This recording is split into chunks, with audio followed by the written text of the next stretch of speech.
आम कालिया एते कला कहीं तेरे रात्रि अंधकार रंग जहाँ शून्यर रंग भी से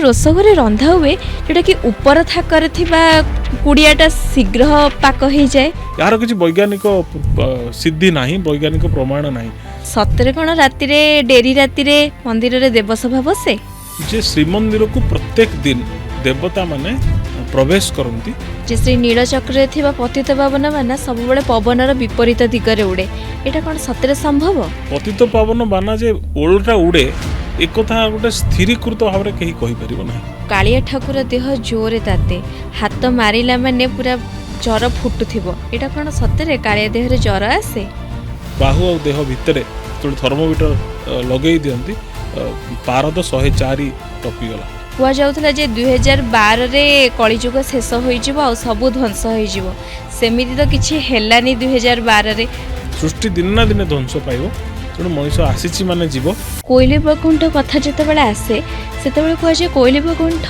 रे जगन्नाथ समाधि दिखाई किंतु राति हेले से जगह को जीवा कथा नुह कोइली बैकुंठ रे किछि किछि अलौकिक घटना सेवायत माने संध्या परे से माने देखंती अन्य माननकु मध्ये से अनुभूति रहिछि कला ठाकुर मध्य निजे युद्ध लड़िबा को जाइछंती एटा कोन सतरे किछि कल्पनातीत ना एटा सतरे कला ठाकुर जानती युद्ध लड़िबा को जाइथिबे दी भाई कला घोड़ा धला घोड़ा रे बसिकी माणिक पाटना रे माणिक गोडुंटू दही खाइथिबे जो माने प्रेमी जुगल अछंती कि कपल भी अछंती से माने विवाह पूर्व मंदिर जीवा कथा नुह एहा द्वारा तांको संपर्क भांगी जाए तो एथिरे किछि लॉजिक अछि ना एटा सामान्य उडा कथा सब संपर्क रो ऊर्ध्वरे तो से सब संपर्क को जोड़ीबा वाला से भांगंती नाही। नमस्कार धरित्री टॉक्स रो एक फ्रेश एपिसोड को स्वागत करूची मु सुचरिता पात्र।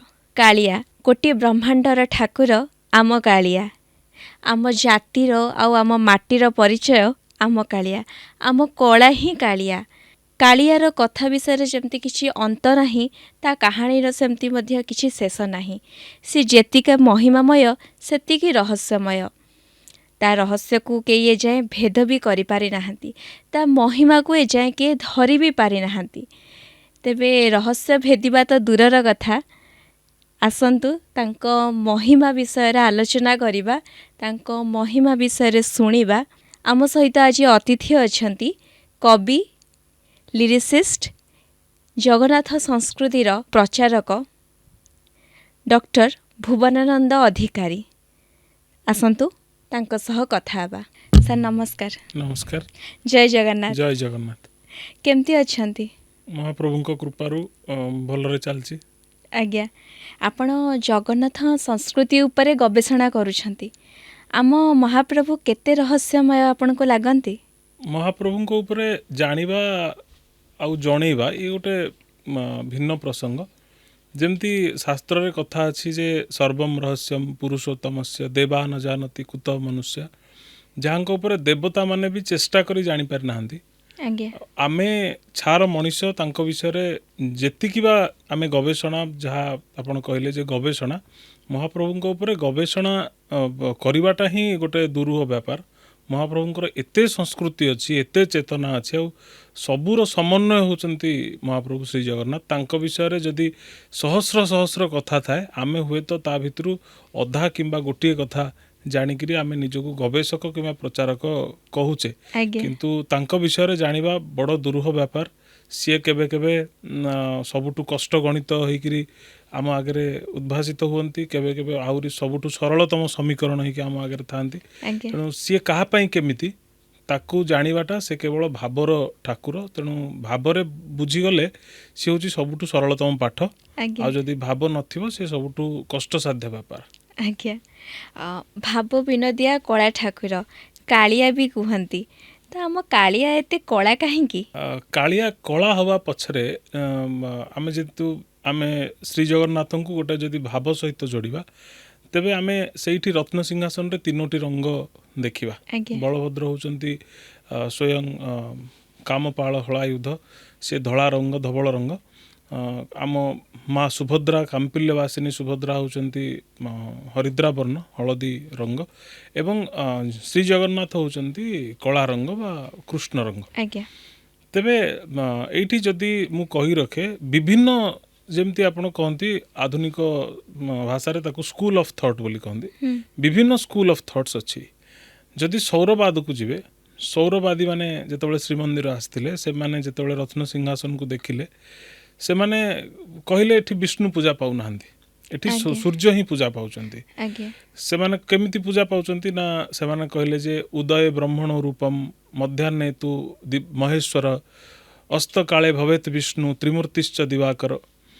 ସୂର୍ଯ୍ୟଙ୍କୁ ସେମାନେ ଉଦୟ କାଳରେ ବ୍ରହ୍ମା ବୋଲି ଅଭିହିତ କରନ୍ତି ମଧ୍ୟାହ୍ନ କାଳରେ ସେମାନେ ଶଙ୍କର ବା ମହାଦେବ ବୋଲି ଅଭିହିତ କରନ୍ତି ଏବଂ ଅସ୍ତ କାଳରେ ତାଙ୍କୁ ବିଷ୍ଣୁ ବା ନାରାୟଣ ଭାବରେ ପୂଜା କରନ୍ତି ସୂର୍ଯ୍ୟ ନାରାୟଣ ବୋଲି କହନ୍ତି। ତେବେ ଏଇଠି ଦେଖନ୍ତୁ ରତ୍ନ ସିଂହାସନରେ ଯେତେବେଳେ ଉଦିତ ସୂର୍ଯ୍ୟର ରଙ୍ଗ ହଳଦୀ ରଙ୍ଗ ଆମ ମା ସୁଭଦ୍ରା, ଯେତେବେଳେ ମଧ୍ୟାହ୍ନରେ ସୂର୍ଯ୍ୟ ଥାନ୍ତି ସେତେବେଳେ ସୂର୍ଯ୍ୟଙ୍କର ରଙ୍ଗ ଶ୍ଵେତ ଥାଏ ବା ଧବଳ ଥାଏ ତେଣୁ ବଳଭଦ୍ର ହେଉଛନ୍ତି ଧବଳ ରଙ୍ଗ। ଆଉ ଅସ୍ତ ପରେ ଆକାଶ ସମ୍ପୂର୍ଣ୍ଣ ଭାବରେ ଅନ୍ଧକାରାଚ୍ଛନ୍ନ ହୁଏ ତେଣୁ ସୂର୍ଯ୍ୟ ମଧ୍ୟ ଆଉ ନଥାନ୍ତି ଆକାଶରେ ଅନ୍ଧକାରର ପ୍ରତୀକ ହେଉଛନ୍ତି ମହାପ୍ରଭୁ ଶ୍ରୀ ଜଗନ୍ନାଥ। ତେଣୁ ସୌରବାଦୀଙ୍କ ମତରେ ମହାପ୍ରଭୁ ଶ୍ରୀ ଜଗନ୍ନାଥ ହେଉଛନ୍ତି ଅସ୍ତ ସୂର୍ଯ୍ୟର ପ୍ରତୀକ। ଇଏ ଗୋଟିଏ ସ୍କୁଲ ଅଫ୍ ଥଟ୍। ଆଉ ଗୋଟେ ସ୍କୁଲ ଅଫ୍ ଥଟ୍ ଯଦି ଆମେ କହିବା ଶାକ୍ତ ପରମ୍ପରା ଅନୁସାରେ ବଳଭଦ୍ରଙ୍କୁ ଆମେ କହୁ ଉଗ୍ରତାରା ଶୂଳପାଣି ସୁଭଦ୍ରା ଭୁବନେଶ୍ୱରୀ ନୀଳାଦ୍ରୌତୁ ଜଗନ୍ନାଥ ସାକ୍ଷାତ ଦକ୍ଷିଣ କାଳିକା। ଆପଣ ମା କାଳୀଙ୍କର ରଙ୍ଗ ଦେଖନ୍ତୁ କଳା ରଙ୍ଗ ମହାପ୍ରଭୁ ଶ୍ରୀ ଜଗନ୍ନାଥ ବି କଳା ରଙ୍ଗ। ତେଣୁ ବଳଭଦ୍ର ହେଉଛନ୍ତି ଉଗ୍ରତାରା ସୁଭଦ୍ରା ହେଉଛନ୍ତି ଭୁବନେଶ୍ୱରୀ ଏବଂ ମହାପ୍ରଭୁ ଶ୍ରୀ ଜଗନ୍ନାଥ ହେଉଛନ୍ତି ନିଜେ ସ୍ୱୟଂ ଦକ୍ଷିଣ କାଳୀ। ତେଣୁ ଦକ୍ଷିଣ କାଳୀଙ୍କର ପ୍ରତୀକ ହିସାବରେ ଦକ୍ଷିଣ କାଳୀଙ୍କର ପ୍ରତିନିଧି ହିସାବରେ ସିଏ ହେଉଛନ୍ତି କଳା ରଙ୍ଗ। ଇଏ ଦୁଇଟା ସ୍କୁଲ ଅଫ୍ ଥଟ୍। ତୃତୀୟ ସ୍କୁଲ ଅଫ୍ ଥଟ୍ ହେଉଛି ଯେ ମହାପ୍ରଭୁ ଯେମିତି କହିଲି ବଳଭଦ୍ର ଅଛନ୍ତି ବଳଭଦ୍ର ଆମେ ଅକ୍ଷର ତତ୍ତ୍ୱକୁ ଯଦି ଆମେ ଯାଉ ଅକ୍ଷର ତତ୍ତ୍ୱ ଓଡ଼ିଆ ସାହିତ୍ୟରେ ଆମେ ଜାଣୁ ଯେ ତିନୋଟି ପ୍ରମୁଖ ଗୋଟେ ସିମ୍ବଲ ଅଛି ଗୋଟେ ହେଉଛି ଅନୁସାର ଗୋଟେ ହେଉଛି ବିସର୍ଗ ଆଉ ଗୋଟେ ହେଉଛି ଚନ୍ଦ୍ରବିନ୍ଦୁ। ଚନ୍ଦ୍ରବିନ୍ଦୁକୁ ଚନ୍ଦ୍ରମାତ୍ରା ବୋଲି କୁହାଯାଏ ତେଣୁ ଚନ୍ଦ୍ରମାତ୍ରାର ପ୍ରତୀକ ହେଉଛନ୍ତି ବଳଭଦ୍ର। ଚନ୍ଦ୍ରଙ୍କର ରଙ୍ଗ ହେଉଛି ଶ୍ଵେତ ଧବଳ ତେଣୁ ଚନ୍ଦ୍ରମାତ୍ରାର ପ୍ରତୀକ ହିସାବରେ ବଳଭଦ୍ରଙ୍କର ରଙ୍ଗ ବି ଧବଳ। କାମ୍ପିଲ୍ୟ ମାତ୍ରା ବା ଯାହାକୁ ଆମେ ବିସର୍ଗ ବୋଲି କହୁ ବିସର୍ଗର ଯେଉଁ ସେପ୍ ଅଛି ବିସର୍ଗର ଯେଉଁ ଷ୍ଟ୍ରକ୍ଚରାଲ ପରଫେକ୍ସନ୍ ଅଛି ଯାହା ତାର ଆକୃତି ଅଛି ବିସର୍ଗର ସେ ବିସର୍ଗ ଆକୃତି ହେଉଛନ୍ତି ମା ସୁଭଦ୍ରା ଏକାନଂସା ସୁଭଦ୍ରିକା ତାଙ୍କର ହାତ ନାହିଁ ତେଣୁ ସିଏ ଆପଣ ଦେଖିବେ ସେ ବିସର୍ଗ ଭଳି ହିଁ ଦେଖାଯାଆନ୍ତି। ତେଣୁ ସିଏ ହେଉଛନ୍ତି ବିସର୍ଗ ଗୋଟେ ଶବ୍ଦରେ ଯେତେବେଳେ ବିସର୍ଗ ଲାଗିଯାଏ ସିଏ ସେ ଶବ୍ଦରେ କମ୍ପନ ସୃଷ୍ଟି ହୁଏ। ବାଳକ ଯଦି ଶବ୍ଦ ଅଛି ବିସର୍ଗ ଲାଗିଗଲା ବାଳକ ହେଇଯିବ ସେ ଶବ୍ଦରେ କମ୍ପନ ସୃଷ୍ଟି ହେବ। ତେଣୁ ସୁଭଦ୍ରାଙ୍କୁ କାମ୍ପିଲ୍ୟ ବାସିନୀ ସେଥିପାଇଁ ବୋଧେ କୁହାଯାଇଥାଏ ଯେ ସିଏ କାମ୍ପିଲ୍ୟ ମାତ୍ରାର ପ୍ରତୀକ ବିସର୍ଗର ପ୍ରତୀକ। ସର୍ବଶେଷରେ ମହାପ୍ରଭୁ ଶ୍ରୀ ଜଗନ୍ନାଥ ହେଉଛନ୍ତି ଅନୁସାରର ପ୍ରତୀକ। ଅନୁସାର ହେଉଛି ଛୋଟିଆ ଗୋଲଟେ ଯାହାକୁ ଶୂନ୍ୟ ମାତ୍ରା ବୋଲି କୁହାଯାଏ। ତେଣୁ ଶୂନ୍ୟ ମାତ୍ରା ମାନେ ଶୂନ୍ୟ ଶୂନ୍ୟ ମହାଶୂନ୍ୟ ମହାଶୂନ୍ୟର ରଙ୍ଗ କିଛି ନାହିଁ ମହାଶୂନ୍ୟର ସମସ୍ତେ କିନ୍ତୁ କାହାର ମହାଶୂନ୍ୟ ନୁହେଁ। ସୂର୍ଯ୍ୟ କେବେ କହିପାରିବନି ଯେ ମହାଶୂନ୍ୟଟି ମୋର ଚନ୍ଦ୍ର କେବେ କହିପାରିବନି ମହାଶୂନ୍ୟଟି ମୋର ଗ୍ରହ ଗ୍ରହାଣୁ କେବେ କହିପାରିବେନି ମହାଶୂନ୍ୟ ତାଙ୍କର କିନ୍ତୁ ମହାଶୂନ୍ୟ କହିପାରେ ଯେ ସୂର୍ଯ୍ୟ ମୋର ଚନ୍ଦ୍ର ମୋର ଗ୍ରହ ଗ୍ରହାଣୁ ମୋର ସମସ୍ତେ ମୋର। ତେଣୁ ମହାଶୂନ୍ୟର ସ୍ୱତନ୍ତ୍ର ରଙ୍ଗ ବୋଲି କିଛି ନାହିଁ। ଯଦି ଶୂନ୍ୟର ରଙ୍ଗ ପଚରାଯାଏ ତେବେ ରାତ୍ରିର ଅନ୍ଧକାରର ରଙ୍ଗ ଯାହା ଶୂନ୍ୟର ରଙ୍ଗ ବି ସେଇଆ। ତେଣୁ ମହାପ୍ରଭୁ ଶ୍ରୀ ଜଗନ୍ନାଥ କଳା ରଙ୍ଗ। ଏମିତି ଅସଂଖ୍ୟ infinity of school of thought ଅସଂଖ୍ୟ ସ୍କୁଲ ଅଫ୍ ଥଟ୍ ଅଛି ଅସଂଖ୍ୟ ଚିନ୍ତା ଚେତନା ଅଛି ଯାହା ମହାପ୍ରଭୁଙ୍କୁ କଳା କରିକି ପ୍ରତିଭାତ କରିଛି। ଏଠି ଗୋଟେ ସରଳତମ ଏ ସବୁକୁ ଓଡ଼ିଆ ବୁଝେନି ଏ ସବୁ ଗଣିତକୁ ଓଡ଼ିଆ କେବେ ବୁଝେନି। ସରଳତମ ଉପାୟ ହେଉଛି ଇଏ କରିବା ଜାଣିବାଟା। ଆକାଶବାଣୀ କଟକ କେନ୍ଦ୍ରରେ ଗୋଟେ ଗୀତ ଥିଲା ମୋର ପୂଜ୍ୟ ପିତା ଜୀବନାନନ୍ଦ ଅଧିକାରୀ ଗାଇଥିବା ଗୋଟେ ଗୀତ ଥିଲା ସତ କହିବୁ କି ଜଗନ୍ନାଥିଆରେ ପଚାରୁଛି କରି ଅଳି ଭିତରେ ନିର୍ମଳ ଭାବମୂରତି ତ ଉପରଟା କିଆ ମଳି। ଇଏ ଓଡ଼ିଆ ଜାତିର କାଳ କାଳର ପ୍ରଶ୍ନ। ତେଣୁ ମହାପ୍ରଭୁଙ୍କୁ ହୁଏତ କିଛି ସୁଖଦ ମୁହୂର୍ତ୍ତରେ ଗୋଟେ ଓଡ଼ିଆଟେ ନିଶ୍ଚୟ ଏ ପ୍ରଶ୍ନ ଦିନେ ନା ଦିନେ ପଚାରିଥିବ ଯେ ପ୍ରକୃତିର ସବୁ ରଙ୍ଗକୁ ସୃଷ୍ଟି କଲା ବାଲା ତୁମେ ନିଜେ କାହିଁକି କଳା ରଙ୍ଗ ହେଲ ଉପରଟା ମଳି କାହିଁକି।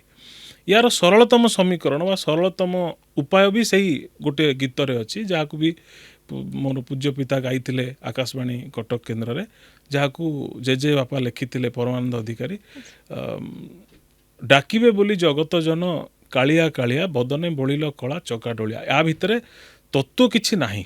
ଦକ୍ଷିଣ କାଳି ବୋଲି କଳା ଏସବୁ ନାହିଁ, ଅସ୍ତ ସୂର୍ଯ୍ୟର ପ୍ରତୀକ ବୋଲି କଳା ସେସବୁ ନାହିଁ, କଳା ରଙ୍ଗ ଆଉ ଅକ୍ଷର ତତ୍ତ୍ୱ ଏସବୁ କିଛି ନାହିଁ।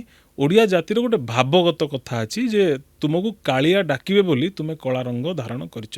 ଇଏ ହେଉଛି ସବୁଠୁ ସରଳ ଉପାୟ ଜଗନ୍ନାଥଙ୍କୁ ଜାଣିବାର। ତତ୍ତ୍ୱକୁ ଜାଣିବା ଦରକାର ନାହିଁ। ମହାପ୍ରଭୁଙ୍କୁ ଭାବରେ ଥରେ କାଳିଆ ଡାକିଦେଲେ ମହାପ୍ରଭୁ ଶୁଣନ୍ତି। ଆଜ୍ଞା, ବହୁତ ସୁନ୍ଦର ବୁଝେଇଲେ। ମାନେ ଏତେ ତା ପଛରେ ରହସ୍ୟ ଅଛି ମୁଁ ଜାଣିକି ବହୁତ ହିଁ ବଢ଼ିଆ ଲାଗିଲା। ଭୁବନାନନ୍ଦ ବାବୁ, ଆମ ଜଗନ୍ନାଥ ସଂସ୍କୃତିରେ ଏଠି ଭକ୍ତମାନେ ଅଛନ୍ତି କାଳିଆ ଉପରେ ରାଗନ୍ତି, ଅଭିମାନ କରନ୍ତି, ରୁଷନ୍ତି, ଗାଳି ବି କରନ୍ତି। ଏହାର ଉଦାହରଣ ସ୍ୱରୂପ ଆମେ ଦେଖିଛୁ ଦାସିଆ, ସାଲବେଗ ଏମାନଙ୍କ କ୍ଷେତ୍ରରେ ଦେଖିଛୁ। ତ କେବଳ ଏଇ କଲଚରଟା କେବଳ ଜଗନ୍ନାଥଙ୍କ ପାଖରେ ଅଛି ନା ଅଲଗା କେଉଁଠି ଅଛି? ଯେଉଁଠି ସମର୍ପଣ ଭାବ ଆସିଯାଏ ସେଠି ହୁଏତ ଗାଳିଟା ଗାଳି ହେଇ ରହେନି, ଗାଳିଟା ଗୋଟେ ସ୍ତୁତି ହେଇଯାଏ, ଯାହା ଶ୍ରୀ ଜଗନ୍ନାଥ ସଂସ୍କୃତି ବଡ଼ ବଡ଼ ଉଦାରତାର ସହିତ ସେ ସ୍ତୁତିକୁ ଗ୍ରହଣ କରିଛି। ଆଜ୍ଞା, ଆପଣ କେବଳ ଶ୍ରୀ ଜଗନ୍ନାଥ ନୁହନ୍ତି, ଆପଣ ଏମିତି ଗୋଟେ ଭୁଲ ଧାରଣା ଆମ ଭିତରେ ଅଛି ଯେ କେବଳ ଆମେ ଜଗନ୍ନାଥଙ୍କ ଉପରେ ରାଗିପାରିବା, ଶିବଙ୍କ ଉପରେ ରାଗିପାରିବାନି, ମାଆଙ୍କ ଉପରେ ରାଗିପାରିବାନି। ଯଦି ଆପଣାର ବୋଲି ଭାବି ଦିଅନ୍ତି ଏବଂ ସେମାନଙ୍କୁ ସମର୍ପଣ କରିଦିଅନ୍ତି ସବୁ କିଛି, ନିଜର ଜୀବନ ଯୌବନ ଆୟୁଷ ବୟସ ସବୁକୁ ନିଉଛାଳି କରିଦିଅନ୍ତି, ତାଙ୍କ ପାଖରେ ରାଗିବା କଥା ଆସିଯାଏ। ଯେଉଁଠି ଅଧିକାର ଥାଏ ସେଠି ଅଭିମାନ ଥାଏ, ଆଉ ଯେଉଁଠି ଅଭିମାନ ଥାଏ ସେଠି ରାଗ ରୁଷା ଟିକେ ରହେ। କିନ୍ତୁ ଶ୍ରୀ ଜଗନ୍ନାଥଙ୍କ ଉପରେ ଓଡ଼ିଆଟିଏ ମ୍ୟାକ୍ସିମମ୍ ଟାଇମ୍ ସର୍ବାଧିକ ସମୟ ବୋଧେ ରାଗେ ଆଉ ଅଭିମାନ କରେ, ଆଉ ସେ ଅଭିମାନକୁ ସେ ମଧ୍ୟ କେବେ କେବେ ଶବ୍ଦରେ ପ୍ରକାଶ କରେ। ଯେମିତି ଆପଣ କହିଲେ ଦାସିଆ ବାଉରୀ, ମହାପ୍ରଭୁଙ୍କର ସର୍ବଶ୍ରେଷ୍ଠ ଭକ୍ତ ତାଲିକାରେ ଦାସିଆ ବାଉରୀଙ୍କ ନାଁ ଆସେ। ମହାପ୍ରଭୁଙ୍କ ସର୍ବଶ୍ରେଷ୍ଠ ଭକ୍ତ ତାଲିକାରେ ସାଲବେଗଙ୍କ ନାଁ ଆସେ। ସାଲବେଗ ରାଗି ନାହାନ୍ତି, ଦାସିଆ ବାଉରୀ ବି ରାଗି ନାହାନ୍ତି। ସିଏ ତାଙ୍କର ଭଜନ ଜଣାଣ ଏବଂ ତାଙ୍କର ଆରତି ଗୁହାରି ଏସବୁକୁ ବଡ଼ ବିନମ୍ରତାର ସହିତ ଆକୁଳତାର ସହିତ ପରିବେଷଣ କରିଛନ୍ତି। କିନ୍ତୁ ରାଗିବା କଥା ଯଦି କହିବେ, ଓଡ଼ିଆ ଜାତି ଅନେକ କବିଙ୍କୁ ସୃଷ୍ଟି କରିଛି ଯିଏ ମହାପ୍ରଭୁଙ୍କ ଉପରେ ରାଗିଛନ୍ତି। ଗୋଟେ ଏକ୍ଜାମ୍ପଲ୍, ଗୋଟେ ଉଦାହରଣ ମୁଁ ନେଇପାରେ। ଖୋର୍ଦ୍ଧା ମାଟିର ଜଣେ କବି ଥିଲେ, ପ୍ରସିଦ୍ଧ କବି ଥିଲେ, ଆପଣ ବାଙ୍କା ଦାସଙ୍କ ନାଁ ଶୁଣିଥିବେ। ବାଙ୍କା ଦାସ ତାଙ୍କର ଯେଉଁ କବିତା ଗୁଡ଼ିକ ରଚନା କରିଛନ୍ତି ମହାପ୍ରଭୁଙ୍କୁ ନେଇକି, ତା ଭିତରେ ବୋଧ ହୁଏ ଭକ୍ତି ବା ଆମେ ଯାହାକୁ ସମର୍ପଣ କମ୍, ଅଧିକାର ଅଭିମାନ ଅଧିକା ପରିଲିଖିତ ହୁଏ। ଏମିତି ଗୋଟେ ପଦଟେ ମୋର ଏବେ ଆପଣ କହିଲା ପରେ ମନେ ପଡ଼ିଲା ଯେ ଗୋଟେ ପଦ ତାଙ୍କର ଥିଲା ଯେ ଟୋକା ବେଳୁ ଡକା ପକାଇଲି ଯେତେ ଫିକା ପଡ଼ନ୍ତାଣି ନାଲି, ବାଙ୍କା ଭଣେ ଚକା ନେତ୍ର ନ ଜାଣ କେଡ଼େ ଡକାଇତ ବୋଲି। ତେଣୁ ମହାପ୍ରଭୁଙ୍କୁ ସେ କହୁଛନ୍ତି ଯେ ମୁଁ ଟୋକା ବେଳୁ ବା କମ୍ ବୟସ ଥିବା ଅବସ୍ଥାରୁ ମୁଁ ଆପଣଙ୍କୁ କେତେ ଡାକୁଛି, ଏତେ ଡାକୁଛି ଯେ ମୋ ହାତରେ ଯେଉଁ ଫିକା ଫିତାଟିଏ ଥିବ ସେ ନାଲି ପଡ଼ିସାରନ୍ତାଣି, ଗାଢ଼ ନାଲି ପଡ଼ିସାରନ୍ତାଣି, କିନ୍ତୁ ବାଙ୍କା ଭଣେ ଚକା ନେତ୍ର ନ ଜାଣଇ ଏଡ଼େ ଡକାୟତ ବୋଲି। ମହାପ୍ରଭୁଙ୍କୁ ସେ ସିଧାସଳଖ ଭାବରେ ଡକାୟତ ବୋଲି ସମ୍ବୋଧନ କରୁଛନ୍ତି। କେବେ କେବେ ଏମିତି ଲାଗେ ଯେ ମହାପ୍ରଭୁଙ୍କୁ ଡକାୟତ ବୋଲି ସମ୍ବୋଧନ କରିବାଟା କେତେ ଦୂର ଯଥାର୍ଥ। ଆମେ ଚୋର ଡକାୟତ କହିପାରିବା କି? ମହାପ୍ରଭୁଙ୍କ କ୍ଷେତ୍ରରେ ଏସବୁ ଶବ୍ଦ ପ୍ରଯୁଜ୍ୟ ଏବଂ ଯଦି ଆପଣ ଭାବରେ ଡାକିବେ, ଡକାୟତର ଶବ୍ଦର ଗୋଟେ ଭିନ୍ନ ଅର୍ଥ ହେଇପାରେ ଯେ ସକଳ ଡକାକୁ ଆୟତ୍ତ କରିପାରନ୍ତି। ତେଣୁ ସେ ଡକାୟତ ବୋଲି କହିଛନ୍ତି। କବି ସୂର୍ଯ୍ୟ ବଳଦେବ ରଥ ମଧ୍ୟ ଏ ବ୍ୟାଜ ସ୍ତୁତି, ଏଇ ଯେଉଁ କ୍ରୋଧରେ ଯେଉଁ ସ୍ତୁତି କରାଯାଏ, କ୍ରୋଧରେ ଯେଉଁ ଅଭିମାନରେ ଯେଉଁ ମହାପ୍ରଭୁଙ୍କୁ ଡକାଯାଏ, ମହାପ୍ରଭୁ ତାର ନାଁ ଗୋଟେ ଦେଇଦେଲେ, ତା ନାଁ ହେଉଛି ବ୍ୟାଜ ସ୍ତୁତି। ବ୍ୟାଜ ସ୍ତୁତି ଅର୍ଥ ମହାପ୍ରଭୁଙ୍କୁ ଆପଣ ଯେତେ ଗାଳିଗୁଲଜ କରୁଛନ୍ତି କରନ୍ତୁ, ତାହା ବ୍ୟାଜ ସ୍ତୁତି ହେଇ ମହାପ୍ରଭୁଙ୍କ ଶ୍ରୀପୟରେ ସମର୍ପିତ ହେବ। ଆଉ ସେ ବ୍ୟାଜ ସ୍ତୁତିର ପରିଣାମ ସ୍ୱରୂପ ମହାପ୍ରଭୁ ଆଶୀର୍ବାଦ ବି ଦେବେ। ଏମିତି କେଉଁ ଠାକୁର ଅଛି ସଂସାରରେ ଯିଏ ଗାଳି ଦେବା ପରେ ବି ସେ ଆଶୀର୍ବାଦ ଦିଏ? ତେଣୁ ଗାଳି ଦେବା ପରେ ଯେଉଁ ଗାଳି ଯାହା ସମର୍ପିତ ହୁଏ ତାହା ବ୍ୟାଜ ସ୍ତୁତି ନାଁରେ ପରିଚିତ ହୁଏ। କବି ସୂର୍ଯ୍ୟ ବଳଦେବ ରଥ ମହାପ୍ରଭୁଙ୍କୁ ସିଧାସଳଖ ଭାବରେ କାଳ ସର୍ପ ବୋଲି କହିଦେଲେ। ବାଧିଲା ଜାଣି କ୍ଷମା କର ନୋହିଲେ ରମା, ରମଣ ଦଣ୍ଡେ ଦିଅ ଟାଳି, ତୁମଙ୍କୁ ଜଗନ୍ନାଥ ଆଜମ ମନୋରଥ, ଭରତି କରିଦେବି ଗାଳି, କୃପାନିଧି କାଳ ସର୍ପ ଆପଣ କବଳ କର ପ୍ରାଣ। ଏଭଳି ସମ୍ବୋଧନ ଜଣକୁ ଆପଣ କାଳସର୍ପ ବୋଲି କହିଦେବେ ରାସ୍ତାଘାଟରେ ଯାଉଥିବା ଲୋକଟିକୁ, ଇଏ ଗୋଟେ ଗାଳିରେ ଯାଏ। କିନ୍ତୁ ମହାପ୍ରଭୁଙ୍କୁ ତାହା ହୁଏତ ଗୋଟେ ସର୍ବଶ୍ରେଷ୍ଠ ସ୍ତୁତି ଭାବରେ କବି ସୂର୍ଯ୍ୟ ବଳଦେବ ରଥଙ୍କର ରଚିତ ଗୋଟେ ସର୍ବଶ୍ରେଷ୍ଠ ସ୍ତୁତି, ଯାହାକୁ ମହାପ୍ରଭୁ ସର୍ପ ଜଣାଣ ଭାବରେ ଗ୍ରହଣ କରିଛନ୍ତି। ତେଣୁ ମହାପ୍ରଭୁ ଏଭଳି ଗୋଟିଏ ଦେବତା ଯିଏ ଭକ୍ତଙ୍କର ଭାବକୁ ହିଁ ଗ୍ରହଣ କରନ୍ତି। ଆପଣ ଶ୍ଲୋକ ବୋଲନ୍ତୁ, ଆପଣ ମନ୍ତ୍ର ବୋଲନ୍ତୁ ଅବା ଗାଳି ଦିଅନ୍ତୁ, ମହାପ୍ରଭୁ କେବଳ ଭାବକୁ ନେବେ।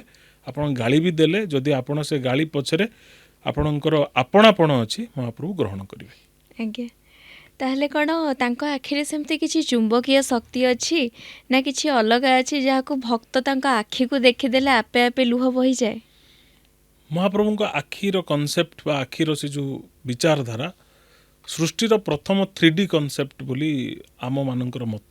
ଯେଉଁମାନେ ଜଗନ୍ନାଥଙ୍କୁ ଭଲ ପାଆନ୍ତି, ଯେଉଁମାନେ ଶ୍ରୀ ଜଗନ୍ନାଥଙ୍କୁ ନିଜର ସବୁକିଛି ବୋଲି ମାନନ୍ତି, ଆପଣ ପଚାରିବେ ଶ୍ରୀ ଜଗନ୍ନାଥଙ୍କ ଆଖି ଦୁନିଆର ପ୍ରଥମ 3D କନସେପ୍ଟର ଉଦାହରଣ। କେମିତି ନା, ମୋର ଜନ୍ମ ମାଟି କୁଜଙ୍ଗ। କୁଜଙ୍ଗର ଜଣେ କବି ମକର ଦାସ ବୋଲି ଜଣେ ଥିଲେ।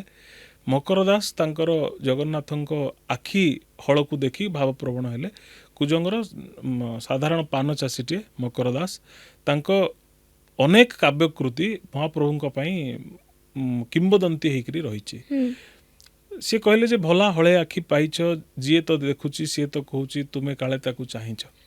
ଆପଣ ମହାପ୍ରଭୁଙ୍କୁ ଯେଉଁ ଡିରେକ୍ସନରୁ ଅନାନ୍ତୁ, ପୂର୍ବରୁ ଅନାନ୍ତୁ, ତା ପଛରୁ ଅନାନ୍ତୁ, ତା ଏପଟୁ ଅନାନ୍ତୁ, ସେପଟୁ ଅନାନ୍ତୁ, ଗରୁଡ଼ ପଛରୁ ଅନାନ୍ତୁ, ସତେଅବା ଲାଗିବ ଯେ ମହାପ୍ରଭୁ ଆପଣଙ୍କୁ ହିଁ ଚାହିଁଛନ୍ତି। ତେଣୁ ସେ ଆଖି ଏମିତିଆ ଆଖି ଯେଉଁ ଆଖିକୁ ଦେଖିଲେ ହୁଏତ କେହି କେହି କହନ୍ତି, ଐତିହାସିକମାନେ କହନ୍ତି, ପୁରାଣକାରମାନେ କହନ୍ତି ଏବଂ ଗବେଷକମାନେ ମଧ୍ୟ ଏହି କଥା ସ୍ୱୀକାର କରିଛନ୍ତି, ଶ୍ରୀ ଜଗନ୍ନାଥ ଯନ୍ତ୍ର ବିଜ୍ଞାନର ଗୋଟେ ଶ୍ରେଷ୍ଠତମ ପ୍ରତୀକ। ମନ୍ତ୍ର, ଯନ୍ତ୍ର ଆଉ ତନ୍ତ୍ର ଅଛି, ସେ ତିନୋଟି ବିଜ୍ଞାନର ଶ୍ରେଷ୍ଠତମ ପ୍ରତୀକ ଭାବରେ ଶ୍ରୀ ଜଗନ୍ନାଥଙ୍କୁ ଅଭିହିତ କରାଯାଏ। ମହାପ୍ରଭୁ ଶ୍ରୀ ଜଗନ୍ନାଥ ଏମିତି ଏକ ଶକ୍ତି, ମହାପ୍ରଭୁ ଶ୍ରୀ ଜଗନ୍ନାଥ ଏମିତି ଏକ ଆକର୍ଷଣ, ନହେଲେ କାହିଁକି ତାଙ୍କୁ ଦେଖିବା ପାଇଁ ପ୍ରତ୍ୟେକ ଦିନ ଏତେ ଏତେ ସଂଖ୍ୟାରେ ଭିଡ଼ ହେଉଛି। ଆପଣ ଥରେ ଦେଖି ଆସିଥିବେ, ପୁଣି ପୂର୍ବ ବା ପଶ୍ଚିମ ଦ୍ୱାର ପଟେ ବାହାରି ଯାଇଥିବେ, ଆପଣଙ୍କୁ ଲାଗିବ ଆଉ ଥରେ ଦେଖିଥିଲେ। ତେଣୁ ଇଏ ହେଉଛି ଗୋଟେ ଯନ୍ତ୍ରର ଶକ୍ତି ବା ମହାପ୍ରଭୁଙ୍କର ଗୋଟେ ଅଲୌକିକତା ବୋଲି କହିହେବ। ମହାପ୍ରଭୁ ନିଜେ ସ୍ୱୟଂ ନାରାୟଣ, ଯିଏକି ଶ୍ରୀ ସହ ମାନୁଷ ଲୀଳୟା, ସ୍କନ୍ଦ ପୁରାଣ ସ୍ପଷ୍ଟ କଲେ ଯେ ଶ୍ରୀ ସହ ମାନୁଷ ଲୀଳୟା, ଯିଏ ଶ୍ରୀ ସହ ମାନେ ଶ୍ରୀଙ୍କର ପତ୍ନୀ ବା ଲକ୍ଷ୍ମୀଙ୍କର ଯିଏ ପତି ବା ନାରାୟଣ ସ୍ୱୟଂ, ମହାବିଷ୍ଣୁ ଯିଏ ଦାରବୀ ତନୁ ଧାରଣ କରିକି ଯିଏ ମାନବୀୟ ଲୀଳା ସମ୍ପାଦନ କରୁଛନ୍ତି। ତେଣୁ ସିଏ ତାଙ୍କ ଆଖି ଗୋଟେ ଏଇଭଳି ଗୋଟେ ଶକ୍ତି ବା ଆକର୍ଷଣ, ଯାହାଙ୍କୁ ଦେଖିବା ପାଇଁ ଯୁଗ ଯୁଗରୁ ଦେବତାମାନେ ବି ବ୍ୟାକୁଳ ହୋଇଛନ୍ତି, ଆମେ ଛାର ମଣିଷ କ'ଣ। ଆଜ୍ଞା, ଆପଣ ସ୍ତ୍ରୀଙ୍କ କଥା କହିଲେ, ସ୍ୱୟଂ ଜଗନ୍ନାଥଙ୍କର ସ୍ତ୍ରୀ ତ ସବୁ ପରମ୍ପରାରେ ସବୁ ଦେବାଦେବୀଙ୍କୁ ଆମେ ଦେଖିଛୁ ସେ ସସ୍ତ୍ରୀକ ପୂଜା ପାଆନ୍ତି। ଶିବ ପାର୍ବତୀଙ୍କ କଥା କୁହନ୍ତୁ କି ରାମ ସୀତା କି ଲକ୍ଷ୍ମୀ ନାରାୟଣଙ୍କ କଥା କୁହନ୍ତୁ, କିନ୍ତୁ କେବଳ ଜଗନ୍ନାଥ ସଂସ୍କୃତିରେ ହିଁ କାହିଁକି ସେ ଭାଇ ଭଉଣୀଙ୍କ ସହିତ ପୂଜା ପାଆନ୍ତି, ପୁଣି ରଥରେ ବି ଭାଇ ଭଉଣୀକୁ ହିଁ ନେଇକି ଯାଆନ୍ତି, ଏମିତି କାହିଁକି? ମହାପ୍ରଭୁ ଶ୍ରୀ ଜଗନ୍ନାଥଙ୍କ ସଂସ୍କୃତି ଗୋଟେ ସମନ୍ୱୟର ସଂସ୍କୃତି। ସମନ୍ୱୟ ଅର୍ଥ ଆପଣ ଯୁଆଡ଼ୁ ଭାବିବେ ଠିକ୍ ଲାଗିବ। ଆପଣ ଯଦି ଯୌଥ ପରିବାର କଥା ଚିନ୍ତା କରିବେ, ତାହେଲେ ମହାପ୍ରଭୁ ଶ୍ରୀ ଜଗନ୍ନାଥଙ୍କ ସଂସ୍କୃତି ବା ମହାପ୍ରଭୁଙ୍କର ବଡ଼ ଦେଉଳରେ ଚାଲିଥିବା ପରମ୍ପରା ସବୁ ଯୌଥ ପରିବାରକୁ ବଞ୍ଚେଇବା ପାଇଁ ଗୋଟେ ଧାରା। ଆଜିକାଲି ରାଜଧାନୀର ରାଜରାସ୍ତାରେ ଯେଉଁ ପରିବାର ଗୁଡ଼ିକ ରହୁଛନ୍ତି, ସେମାନଙ୍କର ନିଜର ବାପା ମାଙ୍କ ସହିତ ସମ୍ପର୍କ ନାହିଁ, ଭାଇ ଭଉଣୀଙ୍କ କଥା ତ ଦୂରରେ ଥାଉ, ତାପରେ ସେମାନେ ତାଙ୍କର ଏକା ଜୀବନ ଯାପନ କରୁଛନ୍ତି। ସ୍ୱାମୀ ଥିବ, ସ୍ତ୍ରୀ ଥିବ, ପିଲାଟେ ଥିବ, ଘର ଥିବ, ଜାଗା ଥିବ, ଏସବୁ ଜିନିଷ ଥିବ, କିନ୍ତୁ ପାଖରେ କେହି ସମ୍ପର୍କୀୟ ନଥିବେ। ଇଏ ଗୋଟେ ଅସାମାଜିକତାର ଗୋଟେ ଚରମ ଉଦାହରଣ। କିନ୍ତୁ ମହାପ୍ରଭୁ ଶ୍ରୀ ଜଗନ୍ନାଥଙ୍କୁ ଯଦି ଆପଣ ଯେଉଁ ଭାଇ ଭଉଣୀର କନସେପ୍ଟ କଥା କହିଲେ, ସମ୍ଭବତଃ ଲକ୍ଷ୍ମୀ ମନ୍ଦିର, ମହାଲକ୍ଷ୍ମୀଙ୍କର ଯେଉଁ ମନ୍ଦିରଟି ଅଛି, ସିଏ ପରବର୍ତ୍ତୀ ପର୍ଯ୍ୟାୟରେ ଶ୍ରୀମନ୍ଦିରରେ ସ୍ଥାନ ପାଇଛି। ଯେତେବେଳେ ବୈଷ୍ଣବ ମାନେ ରାମାନୁଜ ସମ୍ପ୍ରଦାୟର କିଛି ସନ୍ଥମାନେ ଆସିଥିଲେ, ମହାଲକ୍ଷ୍ମୀଙ୍କର ମନ୍ଦିରକୁ ସ୍ଥାପନ କରିଥିଲେ ଏବଂ ମହାଲକ୍ଷ୍ମୀ ତାଙ୍କର ପତ୍ନୀ ଭାବରେ ଅଭିହିତ ହେଲେ। କିନ୍ତୁ ଆମେ ଯଦି ସ୍କନ୍ଦ ପୁରାଣ ଅନୁସାରେ ଜଗନ୍ନାଥଙ୍କ କନସେପ୍ଟକୁ ବୁଝିବା, ଜଗନ୍ନାଥଙ୍କ ଧାରାକୁ ବୁଝିବା, ସ୍କନ୍ଦ ପୁରାଣରେ ଇନ୍ଦ୍ରଦ୍ୟୁମ୍ନ ଯେଉଁ ସ୍ୱପ୍ନ ଦେଖିଥିଲେ ଜଗନ୍ନାଥଙ୍କର, ଗୋଟେ ଦାରୁ ଆସିବ ଯେଉଁଥିରେ କି ଚତୁର୍ଦ୍ଧା ମୂର୍ତ୍ତି ସେମାନଙ୍କର ଥିବେ, ଗୋଟେ ଅଗ୍ନିଶିଖା, ଅଗ୍ନିଶିଖା ପରେ ଗୋଟେ ଅନନ୍ତ ନାଗ ଆଗରେ ବସିଛନ୍ତି, ଚକା ମେଲିକିରି ବସିଛନ୍ତି ମହାବିଷ୍ଣୁ। ମହାବିଷ୍ଣୁଙ୍କର ଅଙ୍କ ଦେଶରେ ବା କୋଳ ଦେଶରେ ଶୋଭା ପାଉଛନ୍ତି ଲକ୍ଷ୍ମୀ, ମହାଲକ୍ଷ୍ମୀ। ଏ 4 ଜଣ ରତ୍ନ ସିଂହାସନରେ ଅଛନ୍ତି। ଯେଉଁ ଅଗ୍ନିଶିଖା କଥା ମୁଁ କହୁଛି, ଯିଏ ସ୍ୱୟଂ ମହାବିଷ୍ଣୁଙ୍କର ଯିଏ କର୍ମଶକ୍ତି, ଯିଏ ସୁଦର୍ଶନ ରୂପରେ ଆମର ପୂଜା ପାଉଛନ୍ତି। ଅନନ୍ତ ନାଗଙ୍କ କଥା ଯେଉଁ କହୁଛି, ବାସୁକୀ ନାଗଙ୍କ କଥା କହୁଛି, ଯିଏ ବିଷ୍ଣୁଙ୍କର ଶଯ୍ୟା ଭାବରେ ଗୃହୀତ ହେଇଛନ୍ତି ଆମ ପୁରାଣ ପୃଷ୍ଠାରେ, ସିଏ ବଳଭଦ୍ର ରୂପରେ ପୂଜା ପାଉଛନ୍ତି ରତ୍ନ ସିଂହାସନରେ। ସ୍ୱୟଂ ମହାବିଷ୍ଣୁ ଶ୍ରୀ ଜଗନ୍ନାଥଙ୍କ ରୂପରେ ପୂଜା ପାଉଛନ୍ତି ରତ୍ନ ସିଂହାସନରେ, ଆଉ ମହାଲକ୍ଷ୍ମୀ ସୁଭଦ୍ରାଙ୍କ ରୂପରେ ପୂଜା ପାଉଛନ୍ତି ରତ୍ନ ସିଂହାସନରେ। ଏକଥା ଟିକେ କାନକୁ ଅଲଗା ଶୁଭିପାରେ, କିନ୍ତୁ ଇଏ ପ୍ରଥମ ତତ୍ତ୍ୱ। ତା ପରବର୍ତ୍ତୀ ଅଧ୍ୟାୟରେ ଯେତେବେଳେ ମହାପ୍ରଭୁ ଶ୍ରୀ ଜଗନ୍ନାଥଙ୍କୁ ଶ୍ରୀକୃଷ୍ଣ ରୂପରେ ଭାବିତ କରାଯାଇଛି, ପରବର୍ତ୍ତୀ ଅଧ୍ୟାୟରେ ମହାପ୍ରଭୁ ଶ୍ରୀ ଜଗନ୍ନାଥଙ୍କୁ ଶ୍ରୀକୃଷ୍ଣଙ୍କର ସାମଞ୍ଜସ୍ୟ କରାଯାଇଛି, ବଳଭଦ୍ରଙ୍କୁ ବଳରାମଙ୍କର ସାମଞ୍ଜସ୍ୟ ରୂପେ ଗ୍ରହଣ କରାଯାଇଛି, ସୁଭଦ୍ରାଙ୍କୁ ମଧ୍ୟ ମହାଭାରତ ଯୁଗୀୟ ସୁଭଦ୍ରା ବୋଲି ଗ୍ରହଣ କରିବାକୁ ପଡ଼ିଛି। ତେଣୁ ମହାଲକ୍ଷ୍ମୀଙ୍କୁ ଅଲଗା କରିଦେବାର କିଛି କଥା ଉଠୁନି। ଯଦି ଆପଣ ଏ ଲୋକାଚାରକୁ ଯିବେ, ମହାଲକ୍ଷ୍ମୀଙ୍କୁ କେବେ ବି ସେ ଅଲଗା କରିନାହାନ୍ତି। ଓଡ଼ିଆ କଥା, ଯେଉଁଠି ଦେଢ଼ଶୁର ବସିଛି, ସ୍ତ୍ରୀ କେମିତି ବସିବ ସେ ଗୋଟିଏ ଆସନରେ, ଇଏ ହେଉଛି ଗୋଟିଏ କଥା। ଆଉ ଦ୍ୱିତୀୟ କଥା ହେଉଛି, ମହାଲକ୍ଷ୍ମୀଙ୍କ ସହିତ ସିଏ ବୁଲିବାକୁ ଯାଆନ୍ତି ନାହିଁ ବୋଲି ନୁହେଁ, ମହାଲକ୍ଷ୍ମୀଙ୍କ ସହିତ ସେ ଏକାକୀ ବୁଲିବାକୁ ଯାଆନ୍ତି। ଆପଣ ଯଦି ଶାକ୍ତ ଗୁଣ୍ଡିଚା କଥା ଦେଖିବେ, ନିଶ୍ଚିତ ଭାବରେ ଆପଣ ଶାରଦୀୟ ଦୁର୍ଗୋତ୍ସବ ସମୟରେ ଦୁର୍ଗା ମାଧବ ଉପାସନା କଥା ଦେଖିବେ। ଠିକ୍ ଗୁଣ୍ଡିଚା ସରିଯିବ, ଯେଉଁ ଲକ୍ଷ୍ମୀ ନାରାୟଣ ବଚନିକା ଆପଣଙ୍କର ହୁଏ ନୀଳାଦ୍ରି ବିଜୟ ସମୟରେ, ମହାଲକ୍ଷ୍ମୀ ତାଙ୍କୁ ପଚାରିବେ ଯେ ଭାଇ ଭଉଣୀକୁ ନେଇକି ଗଲ, ମୋ ପାଇଁ କ'ଣ ଅଛି? ସେ ଶାକ୍ତ ଗୁଣ୍ଡିଚାରେ ପ୍ରତିଶ୍ରୁତିବଦ୍ଧ ହେବେ ଜଗନ୍ନାଥ ଯେ କେବଳ ମୁଁ ଆଉ ତମେ ଯିବା, ଭାଇ ଭଉଣୀ କେହି ଯିବେ ନାହିଁ, ଆଉ କେହି ବି ନଥିବେ। ନନ୍ଦୀ ଘୋଷ ଭଳି ଗୋଟେ ରଥଟେ ହେବ, ଯିଏକି ଆପଣ ଦେଖିବେ ସେଇ ଯେଉଁ ବିମାନଟି ଯାତ୍ରା କରୁଥିବ, ତାର କପଡ଼ାର ରଙ୍ଗ ଯାହା, ନନ୍ଦୀ ଘୋଷର କପଡ଼ାର ରଙ୍ଗ ସେଇଆ। ତେଣୁ ନନ୍ଦିଘୋଷ ସହିତ ସାମଞ୍ଜସ୍ୟ ହେଉଥିବା ଗୋଟେ ଯାନଟିରେ କେବଳ ମହାପ୍ରଭୁ ନିଜର ସପତ୍ନୀକ ହିଁ ବିଜେ କରନ୍ତି, ଆଉ କାହାକୁ ସାଙ୍ଗରେ ନିଅନ୍ତି ନାହିଁ। ମହାପ୍ରଭୁ କାହା ପ୍ରତି ଅନ୍ୟାୟ କରିନାହାନ୍ତି। ତେଣୁ ଭାଇ ଭଉଣୀଙ୍କୁ ଯଦି ଗୋଟିଏ ଯାତ୍ରାରେ ନେଉଛନ୍ତି, ଆଉ ଗୋଟେ ଯାତ୍ରାରେ ପତ୍ନୀଙ୍କୁ ବି ନିଅନ୍ତି। ଆଚ୍ଛା, ତାହେଲେ ଏମିତି ପରେ ବି ଅଛି ମାଙ୍କୁ ନେଇକି ଯାଆନ୍ତି ବୁଲିବାକୁ? ମାଙ୍କୁ ନେଇକି ଅନେକ ବାର ଯାଆନ୍ତି। ଆପଣ ମହାଲକ୍ଷ୍ମୀଙ୍କୁ କେବେ ବି ମହାପ୍ରଭୁ ଛାଡ଼ି ଯାଇନାହାନ୍ତି। ଆପଣଙ୍କର ଦେଖିବେ ରତ୍ନ ସିଂହାସନରେ ସପ୍ତଧା ବିଗ୍ରହ ଅଛନ୍ତି, 7 ଜଣ ଅଛନ୍ତି। ମହାପ୍ରଭୁ ଶ୍ରୀ ଜଗନ୍ନାଥ, ବଳଭଦ୍ର, ସୁଭଦ୍ରା, ସୁଦର୍ଶନ, ଆଉ ଭୂଦେବୀ ଏବଂ ଶ୍ରୀଦେବୀ ମଧ୍ୟ ଅଛନ୍ତି। ଶ୍ରୀଦେବୀ ତ ସ୍ୱୟଂ ଲକ୍ଷ୍ମୀ ନା, ତେଣୁ ଲକ୍ଷ୍ମୀଙ୍କୁ ବି ସେ ସ୍ଥାନ ଦେଇଛନ୍ତି। ଆଉ ପ୍ରତ୍ୟେକ ନୀତିରେ, ଚନ୍ଦନ ଯାତ୍ରାରେ ସେ ଶ୍ରୀଦେବୀଙ୍କ ସହିତ ଯାତ୍ରା କରନ୍ତି। ପ୍ରତ୍ୟେକ ଯାତ୍ରାରେ ଲକ୍ଷ୍ମୀଙ୍କୁ ସେ ନେଇକି ହିଁ ଯାଆନ୍ତି। ଆଉ ରଥରେ ବି ଲକ୍ଷ୍ମୀଙ୍କର ଗୋଟେ ଚିତ୍ର ପ୍ରତିମାଟେ ଥାଏ। ମହାପ୍ରଭୁ କେବେ ବି ଲକ୍ଷ୍ମୀଙ୍କୁ ଛାଡ଼ିକି ଯାଇନାହାନ୍ତି। ଏ ଗୋଟେ ଭ୍ରମାତ୍ମକ ଜିନିଷ ଯେ ମହାପ୍ରଭୁ ଛାଡ଼ିକି ପଳେଇଲେ ପୁଣି ଆସିଲେ, ଏ ଗୋଟେ ଶୁଦ୍ଧ ଲୋକାଚାର। କୁହନ୍ତି କି ଆନନ୍ଦ ବଜାରରେ ଯେଉଁ ମହାପ୍ରସାଦ ମିଳେ, ସ୍ୱୟଂ ଲକ୍ଷ୍ମୀ ହିଁ ରାନ୍ଧନ୍ତି। ସେ ଅନ୍ନପୂର୍ଣ୍ଣା, ସେ ହିଁ ରାନ୍ଧିଥାନ୍ତି। ତେବେ ରୋଷ ଘରେ ଯେଉଁ ଖାଇବା ରୋଷେଇ ଯେଉଁ ରନ୍ଧା ହୁଏ, ସେଇଟା ଗୋଟିଏ କୁଡ଼ିଆ କେବଳ ରନ୍ଧା ହୁଏନି, ତା ଉପରେ ଆହୁରି 6ଟା ଖଣ୍ଡେ ଥାକ ଥାଏ। ତ ସେ ଯେଉଁ ରୋଷ ଘରେ ରନ୍ଧା ହୁଏ, ସେଇଟା କେମିତି? ଆପଣ ତ ଗବେଷଣା କରୁଛନ୍ତି, ତ ଏଇଟା ରହସ୍ୟ ଟିକେ କହିବେ, ଯେଉଁଟାକି ଉପର ଥାକରେ ଥିବା କୁଡ଼ିଆଟା ଶୀଘ୍ର ପାକ ହେଇଯାଏ।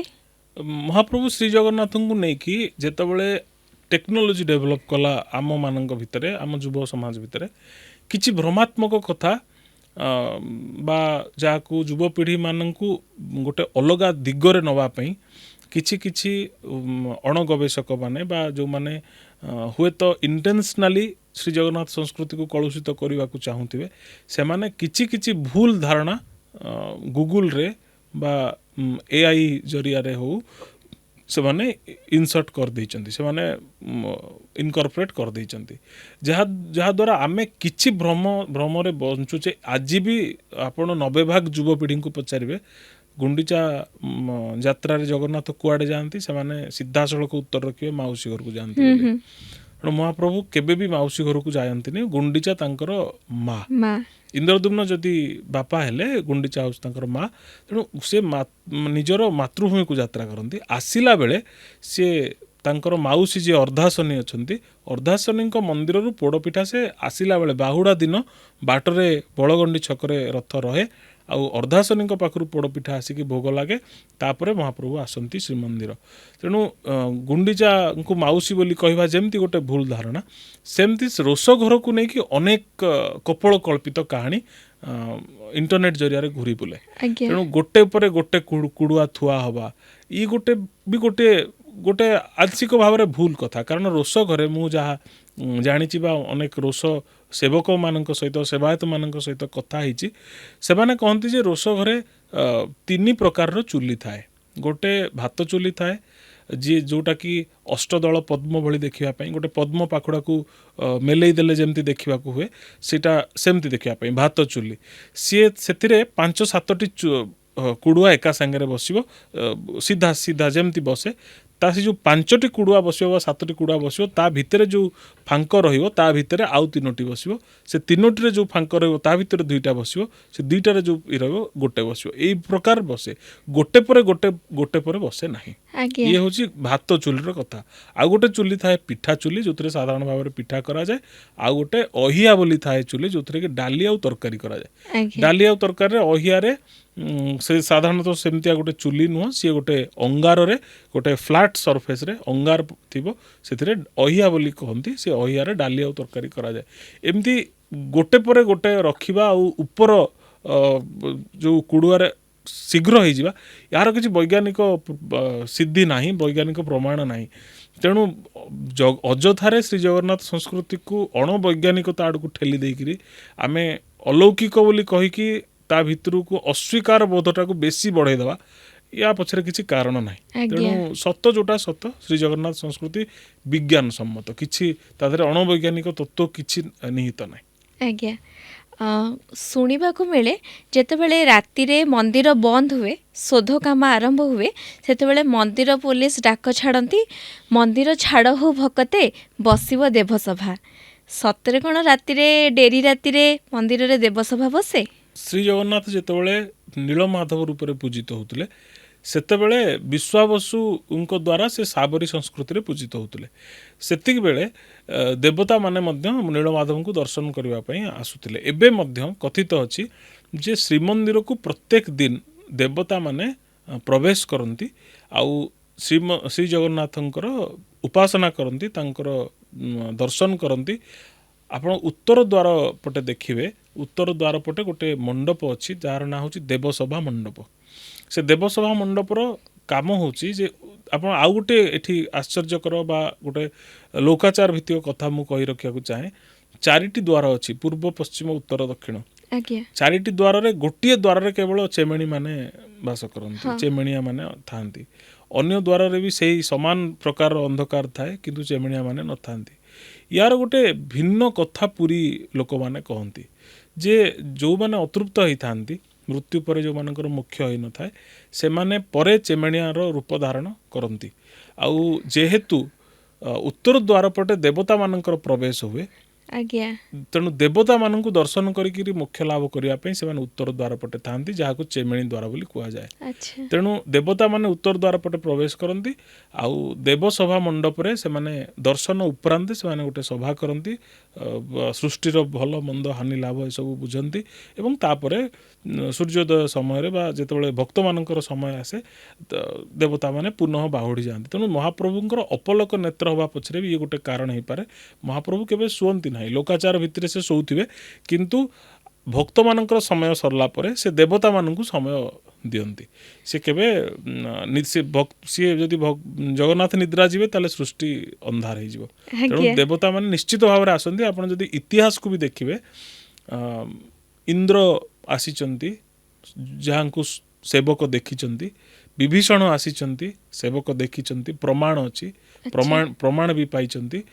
इंद्र ये गोटे छोटिया गप बोधे हो पारे जे इंद्र आसीथिले जहाँ को सुआर सेवक निजे अस्वीकार कले ना इंद्र आसी नथिबे तापर तांकर पूर्वज कहले ना इंद्र आसंती देखिबो डेरी राति जड़े सबुठु डेंगा लोक सबुठु तेजियान लोक जे आसथिबे से होचंदी इंद्र।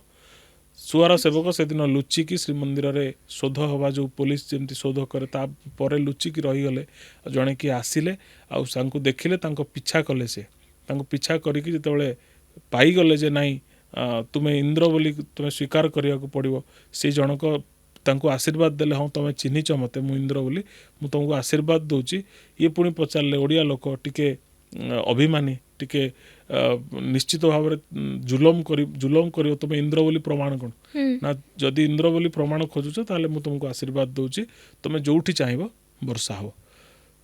ତମେ ଯୋଉଠି ଚାହିଁବ ବର୍ଷା ହେବ ତୁମେ ଯୋଉଠି ଚାହିଁବ ବର୍ଷା ହେବ। ତେଣୁ ମୁଁ ହେଉଛି ବର୍ଷାର ଦେବତା ଯେହେତୁ ତୁମେ ଯୋଉଠି ଚାହିଁବ ବର୍ଷା ହେବ। ତେଣୁ ସେ ଆଶୀର୍ବାଦ ପାଇକି ଗୋଟେ ଟେଷ୍ଟ କରିବା ପାଇଁ ଗୋଟେ ଦେଖିବ ଇନ୍ଦ୍ର ଆସିଥିଲେ କି ନାହିଁ ତ କ'ଣ ପ୍ରମାଣ ଅଛି ତାଙ୍କ ସାଙ୍ଗସାଥୀମାନେ ପଚାରିଲେ ନା ମୁଁ ଯୋଉଠି ଚାହିଁବି ବର୍ଷା ହେବ ଏଇଠି ବର୍ଷା ହେବ। ଆନନ୍ଦ ବଜାରରେ ସେଦିନ ଢୁ ଢୁ ବର୍ଷା ହେଲା ତାଙ୍କ ଚାହିଁବା ଫଳରେ ସେ ସୁଆର ସେବକ ଚାହିଁବା ଫଳରେ। ତେଣୁ ସେ ସେବକଙ୍କର ନାଁ ମେଘମାଳିଆ ସୁଆର ରେ ପରିଣତ ହେଲେ ସିଏ ମେଘମାଳିଆ ସୁଆର। ତାର ସ୍ମୃତି ରକ୍ଷା କରିକିରି ମହାପ୍ରଭୁ ଶ୍ରୀ ଜଗନ୍ନାଥ ଗୋଟେ ପିଠା ଖାଆନ୍ତି ଯାହାର ନାଁ ହେଉଛି ମେଘମାଳିଆ ସୁଆର ପିଠା।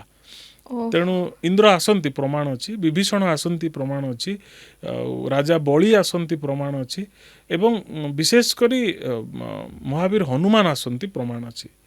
ହନୁମାନ ପ୍ରତ୍ୟେକ ଦିନ ମହାପ୍ରଭୁଙ୍କର ଦର୍ଶନ ପାଇଁ ଆସନ୍ତି ଏବଂ ଦର୍ଶନ କରନ୍ତି ଏବଂ ବାହୁଡ଼ି ଯାଆନ୍ତି। ତେଣୁ ଶ୍ରୀକ୍ଷେତ୍ରରେ ହନୁମାନ ଆସନ୍ତି ପ୍ରତ୍ୟେକ ଦିନ ଶ୍ରୀକ୍ଷେତ୍ରକୁ ଜଗିକି ରହିଛନ୍ତି ହନୁମାନ ଏସବୁର ପ୍ରମାଣ ଅଛି। ବିଜ୍ଞାନ ଯୋଗ୍ୟ ପିଲା ହେଲେ ବି ଆମକୁ ଏକଥାକୁ ବିଶ୍ୱାସ କରିବାକୁ ପଡ଼ିବ। କିଛି ଜିନିଷ ଆମ ବାହାରେ ଥାଏ, ସୃଷ୍ଟିର ବାହାରେ ଥାଏ ଯେଉଁଟାକି ଆମେ ବୁଝିବା ପାଇଁ କଷ୍ଟ। ତେଣୁ ଦେବତାମାନେ ଆସନ୍ତି ନିଶ୍ଚୟ। ଆଜ୍ଞା, ପବନ ଯେଉଁପଟେ ଦିଏ ସେଇପଟେ ବାନା ଉଡ଼େ, କିନ୍ତୁ ଶ୍ରୀମନ୍ଦିରର କ୍ଷେତ୍ରରେ ଓଲଟା ଦେଖାଯାଏ ଯେ ଶ୍ରୀ ନୀଳଚକ୍ରରେ ଥିବା ପତିତ ପାବନ ବାନା ସବୁବେଳେ ପବନର ବିପରୀତ ଦିଗରେ ଉଡ଼େ। ଏଇଟା କ'ଣ ସତରେ ସମ୍ଭବ? ମହାପ୍ରଭୁଙ୍କ ପାଇଁ ସବୁ ସମ୍ଭବ, କିନ୍ତୁ ପତିତ ପାବନ ବାନା ଯେ ଓଲଟା ଉଡ଼େ ଏକଥା ଗୋଟେ ସ୍ଥିରୀକୃତ ଭାବରେ କେହି କହିପାରିବ ନାହିଁ। ଆମେ ଇଏ ଗୋଟେ ଅଣବୈଜ୍ଞାନିକ ଚିନ୍ତା, ଯେମିତି ମୁଁ କହିଲି କୁଡ଼ୁଆ ଉପରେ କୁଡ଼ୁଆ ରଖିକିରି ରୋଷେଇ କରିବା ଭଳି ଗୋଟେ ଭ୍ରମାତ୍ମକ ଜିନିଷଟା ଆମ ଭିତରେ ଭର୍ତ୍ତି କରାଯାଇଛି। ଇଏ ବି ଗୋଟେ ଭ୍ରମାତ୍ମକ ଜିନିଷ। ପୃଥିବୀର ଆପଣ ଯଦି ବିଜ୍ଞାନ ପଢ଼ିଥିବେ ଜାଣିଥିବେ ପୃଥିବୀ ମାଟିକୁ ଛାଡ଼ିଦେଲା ପରେ ବିଭିନ୍ନ ସ୍ତରରେ ବିଭିନ୍ନ ବାୟୁ ପ୍ରବାହିତ ହୁଏ ଆଉ ଯେଉଁ ବାୟୁମାନଙ୍କର ସ୍ରୋତର ଦିଗ କିଛି କିଛି ଭିନ୍ନ ଭିନ୍ନ। ଏବେ ଆମ ଦେଇ ଯେଉଁ ବାୟୁ ପ୍ରବାହିତ ହେଉଛି ସେ ଯଦି ପୂର୍ବ ପଶ୍ଚିମ ଦିଗରେ ପ୍ରବାହିତ ହେଉଛି ହୁଏତ ଏମିତି ହେଇପାରେ 66 ଫୁଟ ଉପରେ ଯେଉଁ ବାୟୁର ଗୋଟେ ସ୍ରୋତ ବା ଏୟାର କରେଣ୍ଟ ପ୍ରବାହିତ ହେଉଥିବ ସେ ପଶ୍ଚିମରୁ ପୂର୍ବକୁ କେବେ କେବେ ପ୍ରବାହିତ ହେଇପାରେ। ତେଣୁ ନୀଳଚକ୍ର ଯେହେତୁ ଗୋଟେ ଉଚ୍ଚତାରେ ଅଛି ଏବଂ ସେ ଉଚ୍ଚତାରେ ଏୟାର କରେଣ୍ଟ କିଛିଟା ଭିନ୍ନ ହେବା ବି ସ୍ୱାଭାବିକ କିଛି କାଂଶରେ। ତେଣୁ ସେ ଯିଏ ଦେଖିଥିବେ ତାଙ୍କୁ ଲାଗିଥିବ ମେ ବି ଯେ ହଁ ଏୟାର କରେଣ୍ଟ ଏପଟେ ଯାଉଛି, ତେଣୁ ସିଏ ଗୋଟେ କାହାଣୀ ଲେଖିଲା ଭଳି ଲେଖିଦେଇଥିବେ। ଯଦି ୟାକୁ ଅଲୌକିକତା ଭାବି ମହାପ୍ରଭୁଙ୍କ ପ୍ରତି ଭକ୍ତି ବଢ଼ୁଛି ତାହେଲେ ତାକୁ ଅଲୌକିକତା ବୋଲି ରହିବାକୁ ଦିଅନ୍ତୁ। ଯଦି ଆପଣ ମହାପ୍ରଭୁଙ୍କ ପ୍ରତି ଭକ୍ତି କମୁଛି ତାକୁ ଅଲୌକିକତା ମାନନ୍ତୁ ନାହିଁ। ଏ ଗୋଟେ ସାଧାରଣ ଘଟଣା।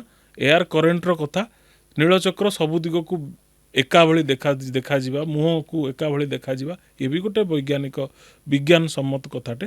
କିଛି ଆଧରେ ସେମିତି ନାହିଁ, କିଛି ପ୍ରମାଣ ଭିତ୍ତିକ। ଆଜ୍ଞା, ଅଣସର ବେଳେ କୁହନ୍ତି କାଳିଆ ଠାକୁର ଦେହ ଜୋରେ ତାତେ, ହାତ ମାରିଲା ମାନେ ପୁରା ଜ୍ୱର ଫୁଟୁଥିବ। ଏଇଟା କ'ଣ ସତରେ କାଳିଆ ଦେହରେ ଜ୍ୱର ଆସେ? ଶ୍ରୀ ଜଗନ୍ନାଥଙ୍କୁ ଜ୍ୱର ହେବାର ବିଭିନ୍ନ କାରଣ ଆଉ ପ୍ରମାଣ ବି ଅଛି। ଆପଣ ହୁଏତ ବିଭିନ୍ନ ଗବେଷକଙ୍କ ପାଟିରୁ ଏକଥା ଶୁଣିଥିବେ ଯେ ଜଣେ ପ୍ରତିଷ୍ଠିତ ବ୍ୟକ୍ତି ସେତେବେଳେ ଯାହା ଶ୍ରୀଅଙ୍ଗ ସ୍ପର୍ଶର ସୁଯୋଗ ଥିଲା, ପ୍ରତିଷ୍ଠିତ ବ୍ୟକ୍ତି ଡାକ୍ତରଙ୍କ ସହାୟତାରେ ଆସିଥିଲେ ପରୀକ୍ଷା କରିବା ପାଇଁ ଯେ ଶ୍ରୀ ଜଗନ୍ନାଥଙ୍କୁ ଜ୍ୱର ହେଉଛି କି ନାହିଁ। ସେ ପକେଟରେ ଥର୍ମୋମିଟର ଧରିକି ଆସିଥିଲେ। ଆଉ ଯେତେବେଳେ ଥର୍ମୋମିଟର ସେବକଙ୍କୁ ଦେଇକି ତାଙ୍କର ଯେଉଁ ଦୁଇ ବାହୁ ଆଉ ଦେହ ଭିତରେ ଯେତେବେଳେ ଥର୍ମୋମିଟର ଲଗେଇ ଦିଅନ୍ତି ପାରଦ 104 ଟପିଗଲା। ତେଣୁ ସେ ସେଇଠି ଦେଖିକି କ'ଣ ଚେତାଶୂନ୍ୟ ହେଇଗଲେ। ତେଣୁ ମହାପ୍ରଭୁଙ୍କୁ ଜ୍ୱର ହେବା, ଯେହେତୁ ମହାପ୍ରଭୁ ମାନବୀୟ ଲୀଳା ସମ୍ପାଦନ କରୁଛନ୍ତି ମହାପ୍ରଭୁଙ୍କୁ ନିଶ୍ଚିତ ଭାବରେ ଜ୍ୱର ହୁଏ।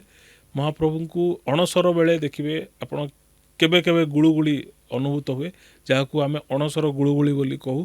ତେଣୁ ଅଣସର ସମୟରେ ମହାପ୍ରଭୁଙ୍କୁ ନିଶ୍ଚିତ ଭାବରେ ଜ୍ୱର ହୁଏ। ସିଏ ପଥି ଖାଆନ୍ତି, ଔଷଧ ଖାଆନ୍ତି, ଫୁଲୁରି ତେଲ ଲଗାନ୍ତି ଆଉ ଚକା ବିଜେ ହେଇକିରି ଦର୍ଶନ ଦିଅନ୍ତି रत्न सिंहासन को न जाइकी दर्शन दियंती नवजौवन बेशरे आज्ञा ये गोटे धारा ये गोटे परंपरा जी कि मानव जदि देह धरिची ताहले तार मृत्यु अच्छी तार शोक अच्छी दुख अच्छी एवं निश्चित भाव में व्याधि अच्छी ये आज्ञा। व्याधिर गोटे निदर्शन होउचंदी महाप्रभुंकर अणसर बा अनवसर आज्ञा। अनवसर आउ गोटे तत्व होची युवपीढ़ी मानक पई मु जणे भल गवेषकଙ୍କ सहित बसथिली से कहउतिले थरे जे अनवसर होची युवपीढ़ी मानक पई गोटे शिखिबार कथा कोन ना आमे कोनोसी गोटे बड़ एंट्रांस दबा पूर्वरु आमे निजको निरोध रखू आमे सामाजिक उत्सव को जाऊना आमे गोटे घरे कवाट किलिकरी रहू खाइबा पीवा कमे दो पाठ केवल पाठ पढ़ू गोटे बंदी जीवन यापन करू आज्ञा जहाँ द्वारा कि आमर परवर्ती परीक्षा बा परवर्ती उत्सवटी सफल हुए तेणु महाप्रभु हुए तो एया वार्ता दवाकू चाहती जे रथ यात्रा गोटे विश्वर प्रसिद्ध एवं पुरातन एवं प्रसिद्ध तथा विश्वर सर्वबृहत यात्रा से यात्रा को जीवा पूर्व महाप्रभु निरोध होकर रुहंती निरोध गृह रहंती 15 दिन गोटे गोटे पक्ष काल से रहंती निरोध गृह से भाव में युवपीढ़ी माने मध्य गोटे उत्सव बा गोटे बड़ जिनिस अख्तियार करने पूर्व निजको निरोध करी रखिबा कथा आज्ञा निकटरे रत्न भंडार और तार गणति मणति को लेकिन सारा ओडिशा रे चर्चा है तो से जो रत्न भंडार रे महण महण सुना अच्छी एक सेटा सब कोठु आसिला श्री जगन्नाथ आमर राष्ट्र देवता जगन्नाथ केवल पौराणिक देवता नुहंती महाप्रभु आमर राष्ट्र देवता राष्ट्र देवतार अर्थ होची जे महाप्रभु को आमे शासक बोली मानिचु गजपति महाराज से महाप्रभुंकर प्रतिनिधि मात्र किंतु उत्कल नेतार नाही प्रयोजन उत्कलर नेता स्वयं नारायण तेणु उत्कलर जदि राजाधिराज थांती राजाधिराज होउचंदी महाप्रभु श्री जगन्नाथ तेणु काल काल धरी गजपति माने जेतेबेले राज्य जय करती कौनसी देश किंबा राज्य को अख्तियार करती से धन दौलत ए सब को विजय लाभ करती से सबू को आनी निज निज पाई से माने पुंजीभूत करती नहीं से माने सेमानंकर राजाधिराज को समर्पण करती अर्थात से माने महाप्रभु को समर्पण करती तेणु महाप्रभुंकर रत्न भंडार जहाँ आपण देखुचंती ताहा उत्कलीय गजपति मानकर राज्य जयर गाथा बहन करे उत्कलीय गजपति माने केते संग्रामी थिले केते वीर थिले एवं केते प्रतापी थिले रत्न भंडारर रत्न खचित हीरा लीलामती माणिक ए सब गजपति मानकर विजय एवं तत्वपरि गजपति मानकर प्रचुर एवं प्रचंड समर्पणर कथा बहन करे रत्न भंडार जेतिकी जाक रत्न अच्छी से सबू महाप्रभुंक नेतृत्व रे गजपति माने जीतिथिबा राज्यर ए सबू अख्तियार होइतिबा संपत्ति बा आम ओडिशार गर्व एवं वीरत्वर गाथा आज्ञा आपण कहले राजा माने जाउथले युद्ध करिकी राज्य को विजय लाभ करिके आसुथले एथि सहित महाप्रभुंक पई मध्ये उपहार नेकी आसुथले तो सेथिरे बहुत गुड़े पुराण रे मध्य अछि कला ठाकुर मध्य निजे युद्ध लड़िबा को जाइछंती एटा कोन सतरे किछि कल्पनातीत ना एटा सतरे कला ठाकुर जानती युद्ध लड़िबा को देखंतु जदि अनुभूति आ अनुभवर कथा कहबे महाप्रभु समस्त को अनुभव दियंती समस्त को अनुभूति संपन्न करांती जदि जड़े वृद्ध लोकों पाखक सी पान खाइबा को जाई परचंती जदि जड़े करमा बाई भली जड़े महिलांकर खेचुड़ी को से सादरे ग्रहण करि परचंती दासिया बाउरी भली जड़े भक्तर से सिंहद्वार नड़िया मध्य ग्रहण करि परचंती से युद्ध न जाइथिबे काहेकि आमे जदि अविश्वासर धारारे बंचिबा ताहले महाप्रभु को अविश्वास करि परिबा किंतु माणिक पाटणारे महाप्रभु माणिक गौड़ुणीठू दही खाइबा तांकु रत्नमुदी बंधक दबा एवं राज्य जय करैबा गजपति को राज्य जय करैबा एक कथा किंबदंती न कही एक कथा को किंबदंती न कही कथा को इतिहास बोली कुआ गले मो मतरे भल हम महाप्रभु निश्चित भाव में जेहेतु मानवीय लीला संपादन करुचंती निश्चित भाव में युद्ध लड़िबा को जाइथिबे दी भाई कला घोड़ा धड़ा घोड़ा बसिकी माणिक पाटणार माणिक गौडुंटू दही खाइथिबे सबू लोक गप जे कपल कल्पित कहानी से कथा नुह आ पछरे इतिहास मध्य अछि आज भी ओडिशा रे ଅନେକ ଜଣଙ୍କ ସହିତ ପ୍ରତ୍ୟେକ ଦିନ ମହାପ୍ରଭୁ କିଛି ନା କିଛି ଅଲୌକିକ ଲୀଳା ସମ୍ପାଦନ କରୁଛନ୍ତି।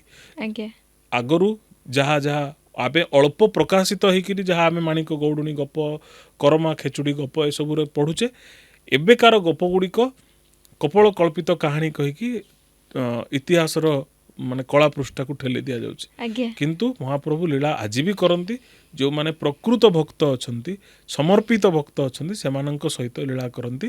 ତେଣୁ ସେ ନିଶ୍ଚିତ ଭାବରେ ଯୁଦ୍ଧ ଲଢ଼ିବାକୁ ଯାଇଥିବେ ଆଉ ରାଜ୍ୟ ଜୟ କରାଇଥିବେ। ଆଜ୍ଞା ଓଡ଼ିଶାରେ ମାଳିକା ଆଉ କଳିଯୁଗ ଶେଷକୁ ନେଇକି ବହୁତ ଚର୍ଚ୍ଚା ହୁଏ। କୁହାଯାଉଥିଲା ଯେ 2012ରେ କଳିଯୁଗ ଶେଷ ହୋଇଯିବ ଆଉ ସବୁ ଧ୍ୱଂସ ହୋଇଯିବ। ସେମିତି ତ କିଛି ହେଲାନି 2012ରେ। ତ ଏକଥା ଆପଣଙ୍କୁ ଜଣେ ରିସର୍ଚ୍ଚର ଭାବରେ କେତେ ସତ୍ୟତା ଲାଗେ, ନା ଏଇଟା ସବୁ ଉଡ଼ା କଥା? ଯେତେବେଳେ ପଞ୍ଚସଖାଙ୍କର କନସେପ୍ଟ ବା ପଞ୍ଚସଖାଙ୍କ କଥା ଆସେ, ଓଡ଼ିଶାରେ ସେ କାଳରେ 500-600 ବର୍ଷ ତଳେ ସୃଷ୍ଟି ହେଇଥିବା ମୂର୍ଦ୍ଧନ୍ୟ ପ୍ରତିଭାମାନଙ୍କ ଭିତରୁ ପଞ୍ଚସଖା ମାନେ ହେଉଛନ୍ତି, ମୁଁ କହିପାରେ ଯେ ଭାରତର ସର୍ବଶ୍ରେଷ୍ଠ 5 ଜଣ ସାଧକ। ତେଣୁ ସେ 5 ଜଣ ସାଧକଙ୍କ ଭିତରୁ ଅଚ୍ୟୁତାନନ୍ଦ କେବଳ ଯେ ମାଳିକା ଲେଖିଛନ୍ତି ସେ କଥା ନୁହଁ, ଯଶୋବନ୍ତ ବି ମାଳିକା ଲେଖିଛନ୍ତି, ଜଗନ୍ନାଥ ଦାସ ବି ଭବିଷ୍ୟବାଣୀ ଲେଖିଛନ୍ତି, ସମସ୍ତେ ତାଙ୍କର ଭବିଷ୍ୟ ଶାସ୍ତ୍ର ରଚନା କରିଛନ୍ତି। ଏମିତିକି ତାଙ୍କର 200-300 ବର୍ଷ ପରେ ହାଡ଼ିଦାସ ଆଦି ସନ୍ଥମାନେ ମଧ୍ୟ ସେମାନଙ୍କର ଢଙ୍ଗରେ ମାଳିକା ଲେଖିଛନ୍ତି। ମାଳିକା କେବଳ ଅଚ୍ୟୁତାନନ୍ଦଙ୍କର କୃତି, ସର୍ବାଧିକ ମାଳିକା ହୁଏତ ଅଚ୍ୟୁତାନନ୍ଦ ଲେଖିଛନ୍ତି।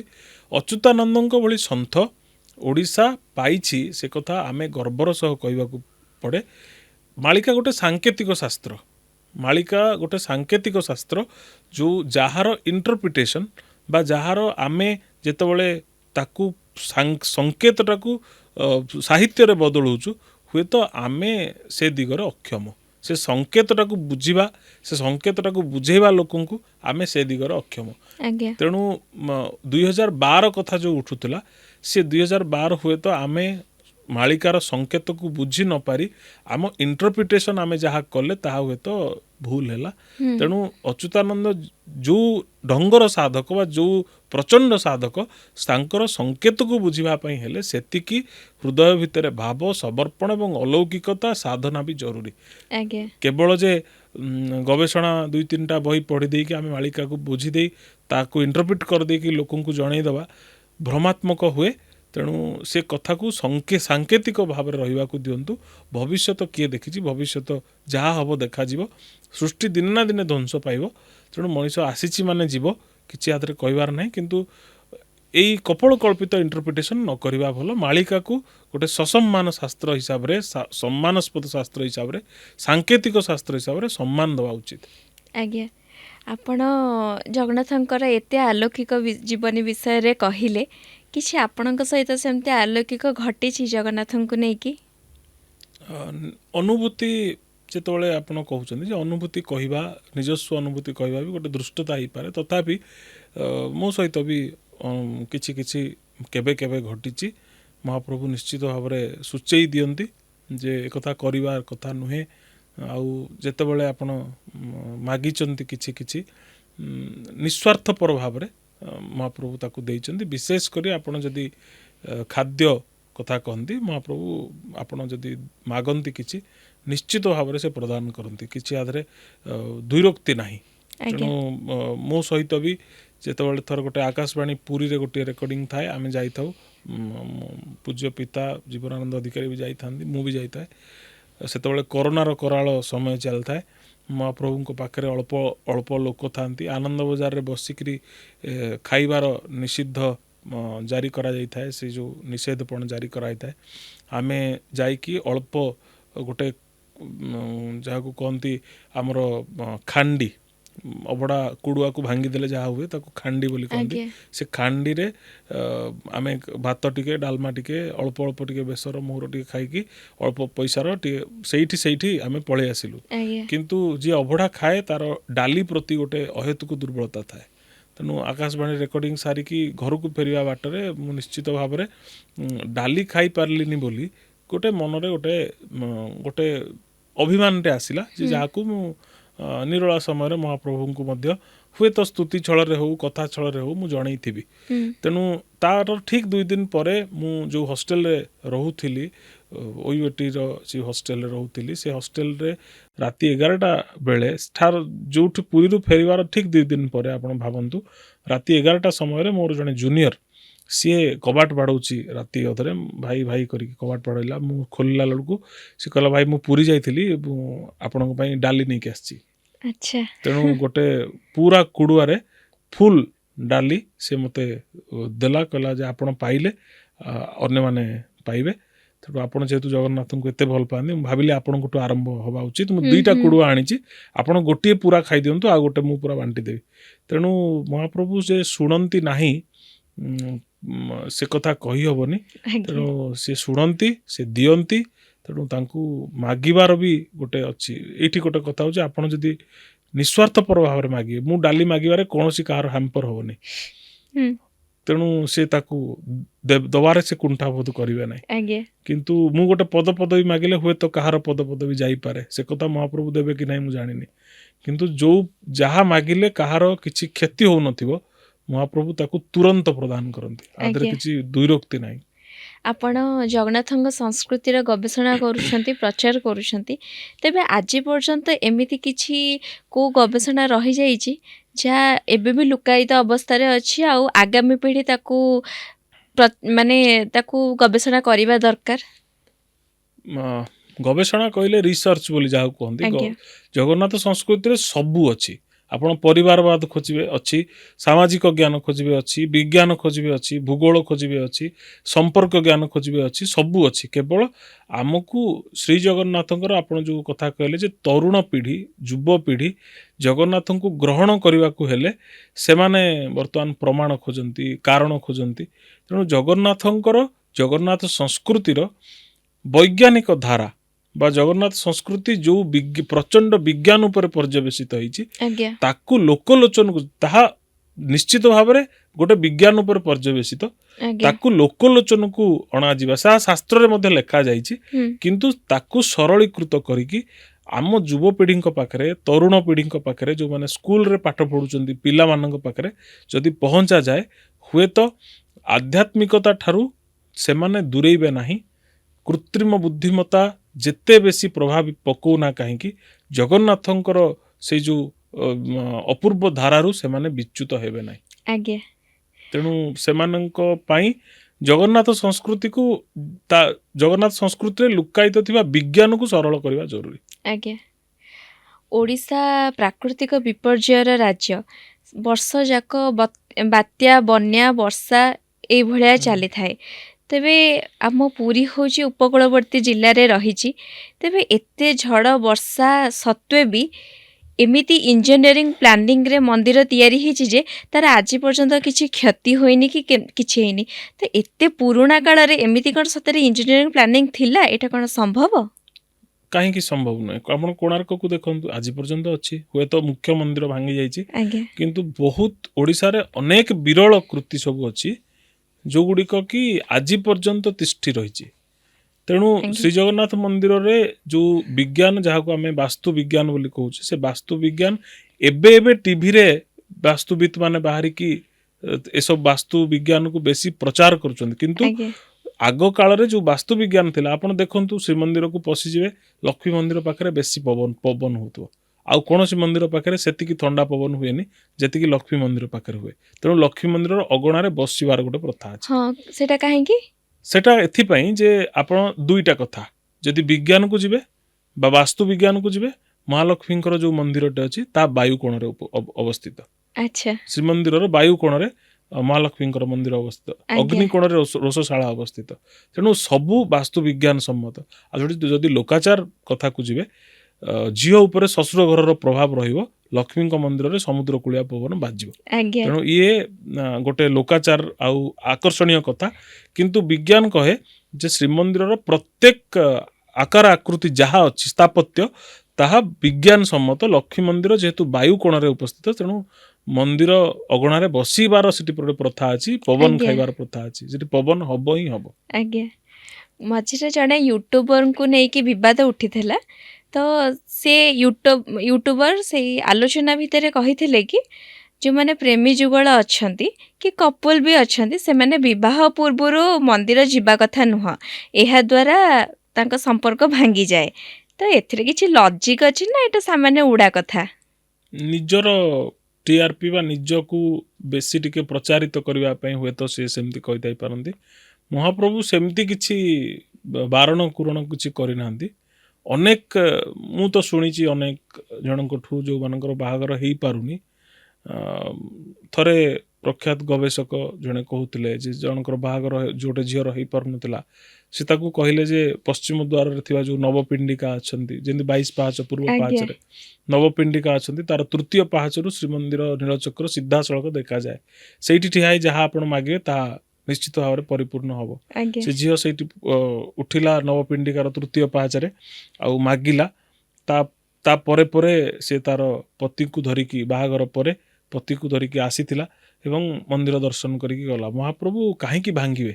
ହୁଁ ତେଣୁ ସିଏ ତ ସବୁ ସମ୍ପର୍କର ଊର୍ଦ୍ଧ୍ୱରେ, ତେଣୁ ସେ ସବୁ ସମ୍ପର୍କକୁ ଯୋଡ଼ିବା ବାଲା, ସେ ଆଜ୍ଞା ଭାଙ୍ଗନ୍ତି ନାହିଁ। ତେଣୁ ଇଏ ସବୁ ଗୋଟେ କପୋଳ କଳ୍ପିତ କାହାଣୀ। ନିଜକୁ ଗୋଟେ ବେଶୀ ବଡ଼ ପ୍ରଚାର କରିବା ଦୃଷ୍ଟିରେ ସେସବୁ ଜିନିଷ ହେଇଥାଇପାରେ। ଆଜ୍ଞା କିନ୍ତୁ ମହାପ୍ରଭୁଙ୍କ ମନ୍ଦିରକୁ ଯିବାକୁ କୌଣସି ବାରଣ କୁରଣ ନାହିଁ, କିଛି ନାହିଁ ସେମିତି। ଆଜ୍ଞା ପ୍ରେମୀ ଯୁଗଳ ହୁଅନ୍ତୁ ବା ବିବାହିତ ହୁଅନ୍ତୁ, କିଛି ନାହିଁ ସେମିତି। ଛତିଆ ବଟ ସହିତ ପୁରୀର ଲିଙ୍କ କ'ଣ? କୁହାଯାଏ କି ସେଠି ଯେଉଁ 12 ହାତିଆ ଖଣ୍ଡା ଜଗନ୍ନାଥ ଧରିଛନ୍ତି ସେ ପ୍ରତିବର୍ଷ ବଢ଼ୁଛି। ସତରେ କ'ଣ ଖଣ୍ଡା ବଢ଼ୁଛି?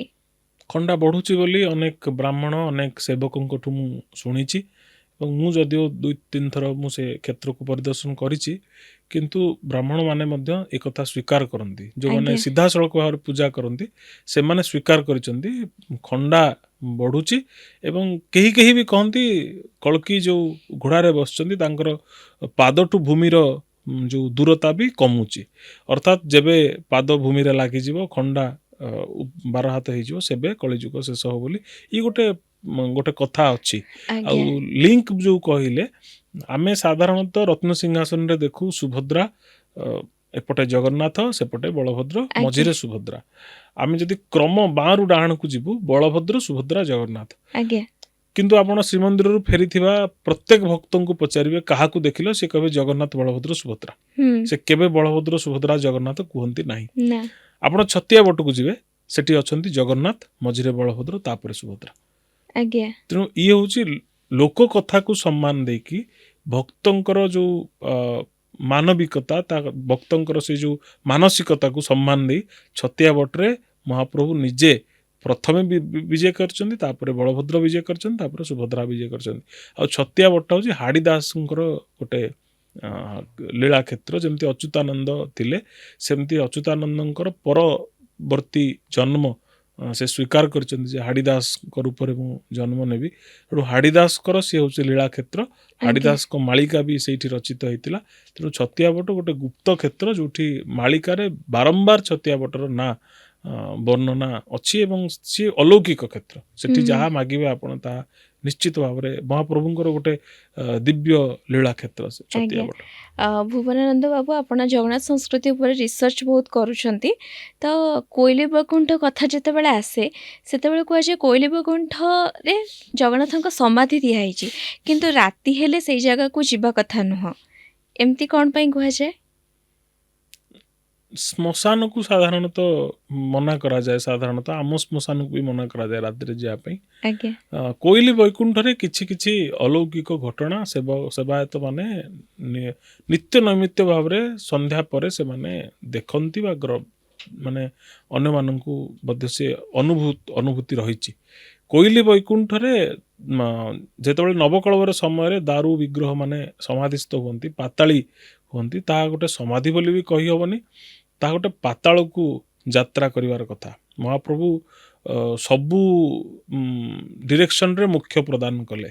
ଆଜ୍ଞା ଆମେ ଗୋଟେ ଶ୍ଲୋକ ଆପଣ ଜାଣିଥିବେ, ଦୋଳେ ସ ଦୋଳ ଗୋବିନ୍ଦମ ଚାପେସୁ ମଧୁସୂଦନମ ରଥେ ତୁ ବାମନଂ ଦୃଷ୍ଟ୍ୱା ପୁନର୍ଜନ୍ମଂ ନ ଲଭ୍ୟତେ ବା ନ ବିଦ୍ୟତେ।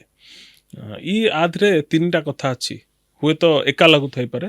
ଦୋଳେ ଚ ଦୋଳ ଗୋବିନ୍ଦ, ଦୋଳ ଗୋବିନ୍ଦ କୋଉଥିରେ ଯାତ୍ରା କରନ୍ତି? ଦୋଳ ବିମାନର ଭୂମି ସ୍ପର୍ଶ କରେ ନାହିଁ, ଇଏ ଅନ୍ତରିକ୍ଷ ଯାତ୍ରା। ଆଜ୍ଞା ଆକାଶ ପଥରେ ଥିବା ପ୍ରତ୍ୟେକ ଜୀବଜନ୍ତୁ ମାନଙ୍କୁ ମୋକ୍ଷ ପ୍ରଦାନ କରିବାର ମାଧ୍ୟମ।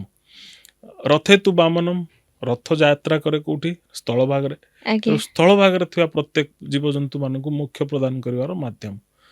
ଚାପେଷୁ ମଧୁସୂଦନମ୍, ଚାପ ଯାତ୍ରା ହୁଏ କୋଉଠି ଜଳରେ, ତେଣୁ ଆଜ୍ଞା ଜଳରେ ଥିବା ପ୍ରତ୍ୟେକ ଜୀବଜନ୍ତୁ ମାନଙ୍କୁ ମୋକ୍ଷ ପ୍ରଦାନ କରିବାର ମାଧ୍ୟମ ହଉଛି ଚାପ ମଧୁସୂଦନ। ତେଣୁ ଏ ତିନିଟା ହେଲା ପରେ ପାତାଳରେ ଥିବା ଜୀବଜନ୍ତୁ ମାନେ କହିଲେ ଆମେ କଣ ଅପରାଧ କଲୁ? ତେଣୁ ନବକଳେବର ସମୟରେ ନା ଆମେ ଆକାଶର, ନା ଜଳର, ନା ସ୍ଥଳର, ଆମେ ତ ପୃଥିବୀ ତଳେ ରହିଗଲୁ, ତାହେଲେ କହ ଆମେ କେମିତି ମୋକ୍ଷ ପାଇବୁ? ମହାପ୍ରଭୁ ପ୍ରତ୍ୟେକ ନବକଳେବର ସମୟରେ ନିଜର ପୁରାତନ ବିଗ୍ରହକୁ ଧାରଣ କରି ଯେ ପୁରାତନ ବିଗ୍ରହ ସହିତ ସେ ପାତାଳକୁ ଯାତ୍ରା କରନ୍ତି, କେବଳ ପାତାଳ କ୍ଷେତ୍ରରେ ମୋକ୍ଷ ପ୍ରଦାନ କରିବା ପାଇଁ। ଇଏ ଗୋଟେ ମାନବୀୟ ଲୀଳା ହେଇପାରେ। ଆଜ୍ଞା ତେଣୁ ଗୋଟେ ଦେହ, ମୃତ୍ୟୁ ଆଉ ଆତ୍ମାର ପରବର୍ତ୍ତୀ ସଂସ୍କରଣ କଥା ଇଏ ହେଉଛି ନବକଳେବରର ପ୍ରସଙ୍ଗ, କିନ୍ତୁ ଅନ୍ୟ ଦୃଷ୍ଟିକୋଣରୁ ଦେଖିଲେ ଇଏ ପାତାଳୀ ଯାତ୍ରା, ପାତାଳର ଥିବା ପ୍ରତ୍ୟେକ ମାନଙ୍କୁ ମୋକ୍ଷ ଦେବା ପାଇଁ ମହାପ୍ରଭୁ ଏ ଯାତ୍ରା ସଂରଚନା କରନ୍ତି। ଆଜ୍ଞା ପଡ଼କାଷ୍ଟ ଶେଷ କରିବା ତା ପୂର୍ବରୁ ଆପଣଙ୍କୁ ପଚାରିବି, ଆପଣ ଜଗନ୍ନାଥଙ୍କ ଉପରେ ବହି ବି ଲେଖିଛନ୍ତି, ତାଙ୍କ ଉପରେ ଗୀତ ବି ଲେଖିଛନ୍ତି, ତ ଆଗକୁ ସେମିତି ଜଗନ୍ନାଥଙ୍କ ଉପରେ ଆଉ କ'ଣ ଗୀତ ଆସିବାକୁ ଯାଉଛି, ଆଉ କ'ଣ ବହି ଲେଖିବାକୁ ଯାଉଛନ୍ତି? ସେମିତି ହଠାତ୍ ଜଗନ୍ନାଥଙ୍କ ଉପରେ ଲେଖାଯାଏ, ଜଗନ୍ନାଥଙ୍କ ଉପରେ ବିଧିବଦ୍ଧ ଭାବରେ ଲେଖି ହେବନି। ତେଣୁ କିଛି କିଛି ପ୍ରବନ୍ଧ ମଧ୍ୟ ଅନେକ ପତ୍ରପତ୍ରିକାରେ ଶ୍ରୀମନ୍ଦିରର ଦ୍ୱାରରକ୍ଷକ ମହାବୀର ବୋଲି ଗୋଟେ ପ୍ରସଙ୍ଗ ବାହାରିଥିଲା, ଆଉ ଗୋଟେ କୁଜଙ୍ଗ କଳାପାହାଡ଼ ଓ ଶ୍ରୀ ଜଗନ୍ନାଥ ବୋଲି ଗୋଟେ ପ୍ରସଙ୍ଗଟେ ଆଜ୍ଞା ପତ୍ରିକାରେ ବାହାରିଥିଲା।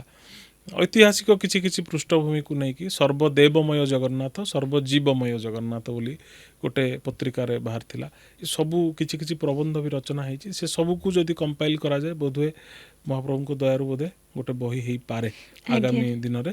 ଏବେ ମନ ଖୋଜେ କାଳିଆ ବୋଲି ଗୋଟେ ଭକ୍ତି ଗୀତ ସଂକଳନ ଓଡ଼ିଶା ବୁକ୍ ଏମ୍ପୋରିୟମ୍ ପକ୍ଷରୁ ପ୍ରକାଶିତ ହେଇଛି। ତା ଦେହରେ ମହାପ୍ରଭୁଙ୍କ ପାଇଁ ଅନେକ ଭଜନ, ଯାହା ବଜାରରେ ମଧ୍ୟ କିଛି ଜଣ ପ୍ରତିଷ୍ଠିତ ଗାୟକମାନେ ଗାଇଛନ୍ତି, ସେ କଥା ଅଛି।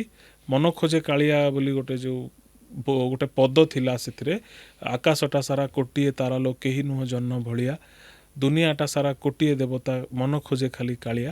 ଆଜ୍ଞା ତେଣୁ ଏ ପଦକୁ ନେଇ ଗୋଟେ ଗୀତ ମଧ୍ୟ ସେଥିରେ ଅଛି। ଯେଉଁ ଗୀତ ରଥଯାତ୍ରା ଆଗାମୀ ଏଇ ବର୍ଷ ରଥଯାତ୍ରାରେ ପ୍ରସିଦ୍ଧ କଣ୍ଠଶିଳ୍ପୀ ଶ୍ରୀଚରଣ ମହାନ୍ତିଙ୍କ ଦ୍ୱାରା ସେ ବୋଲା ସରିଛି।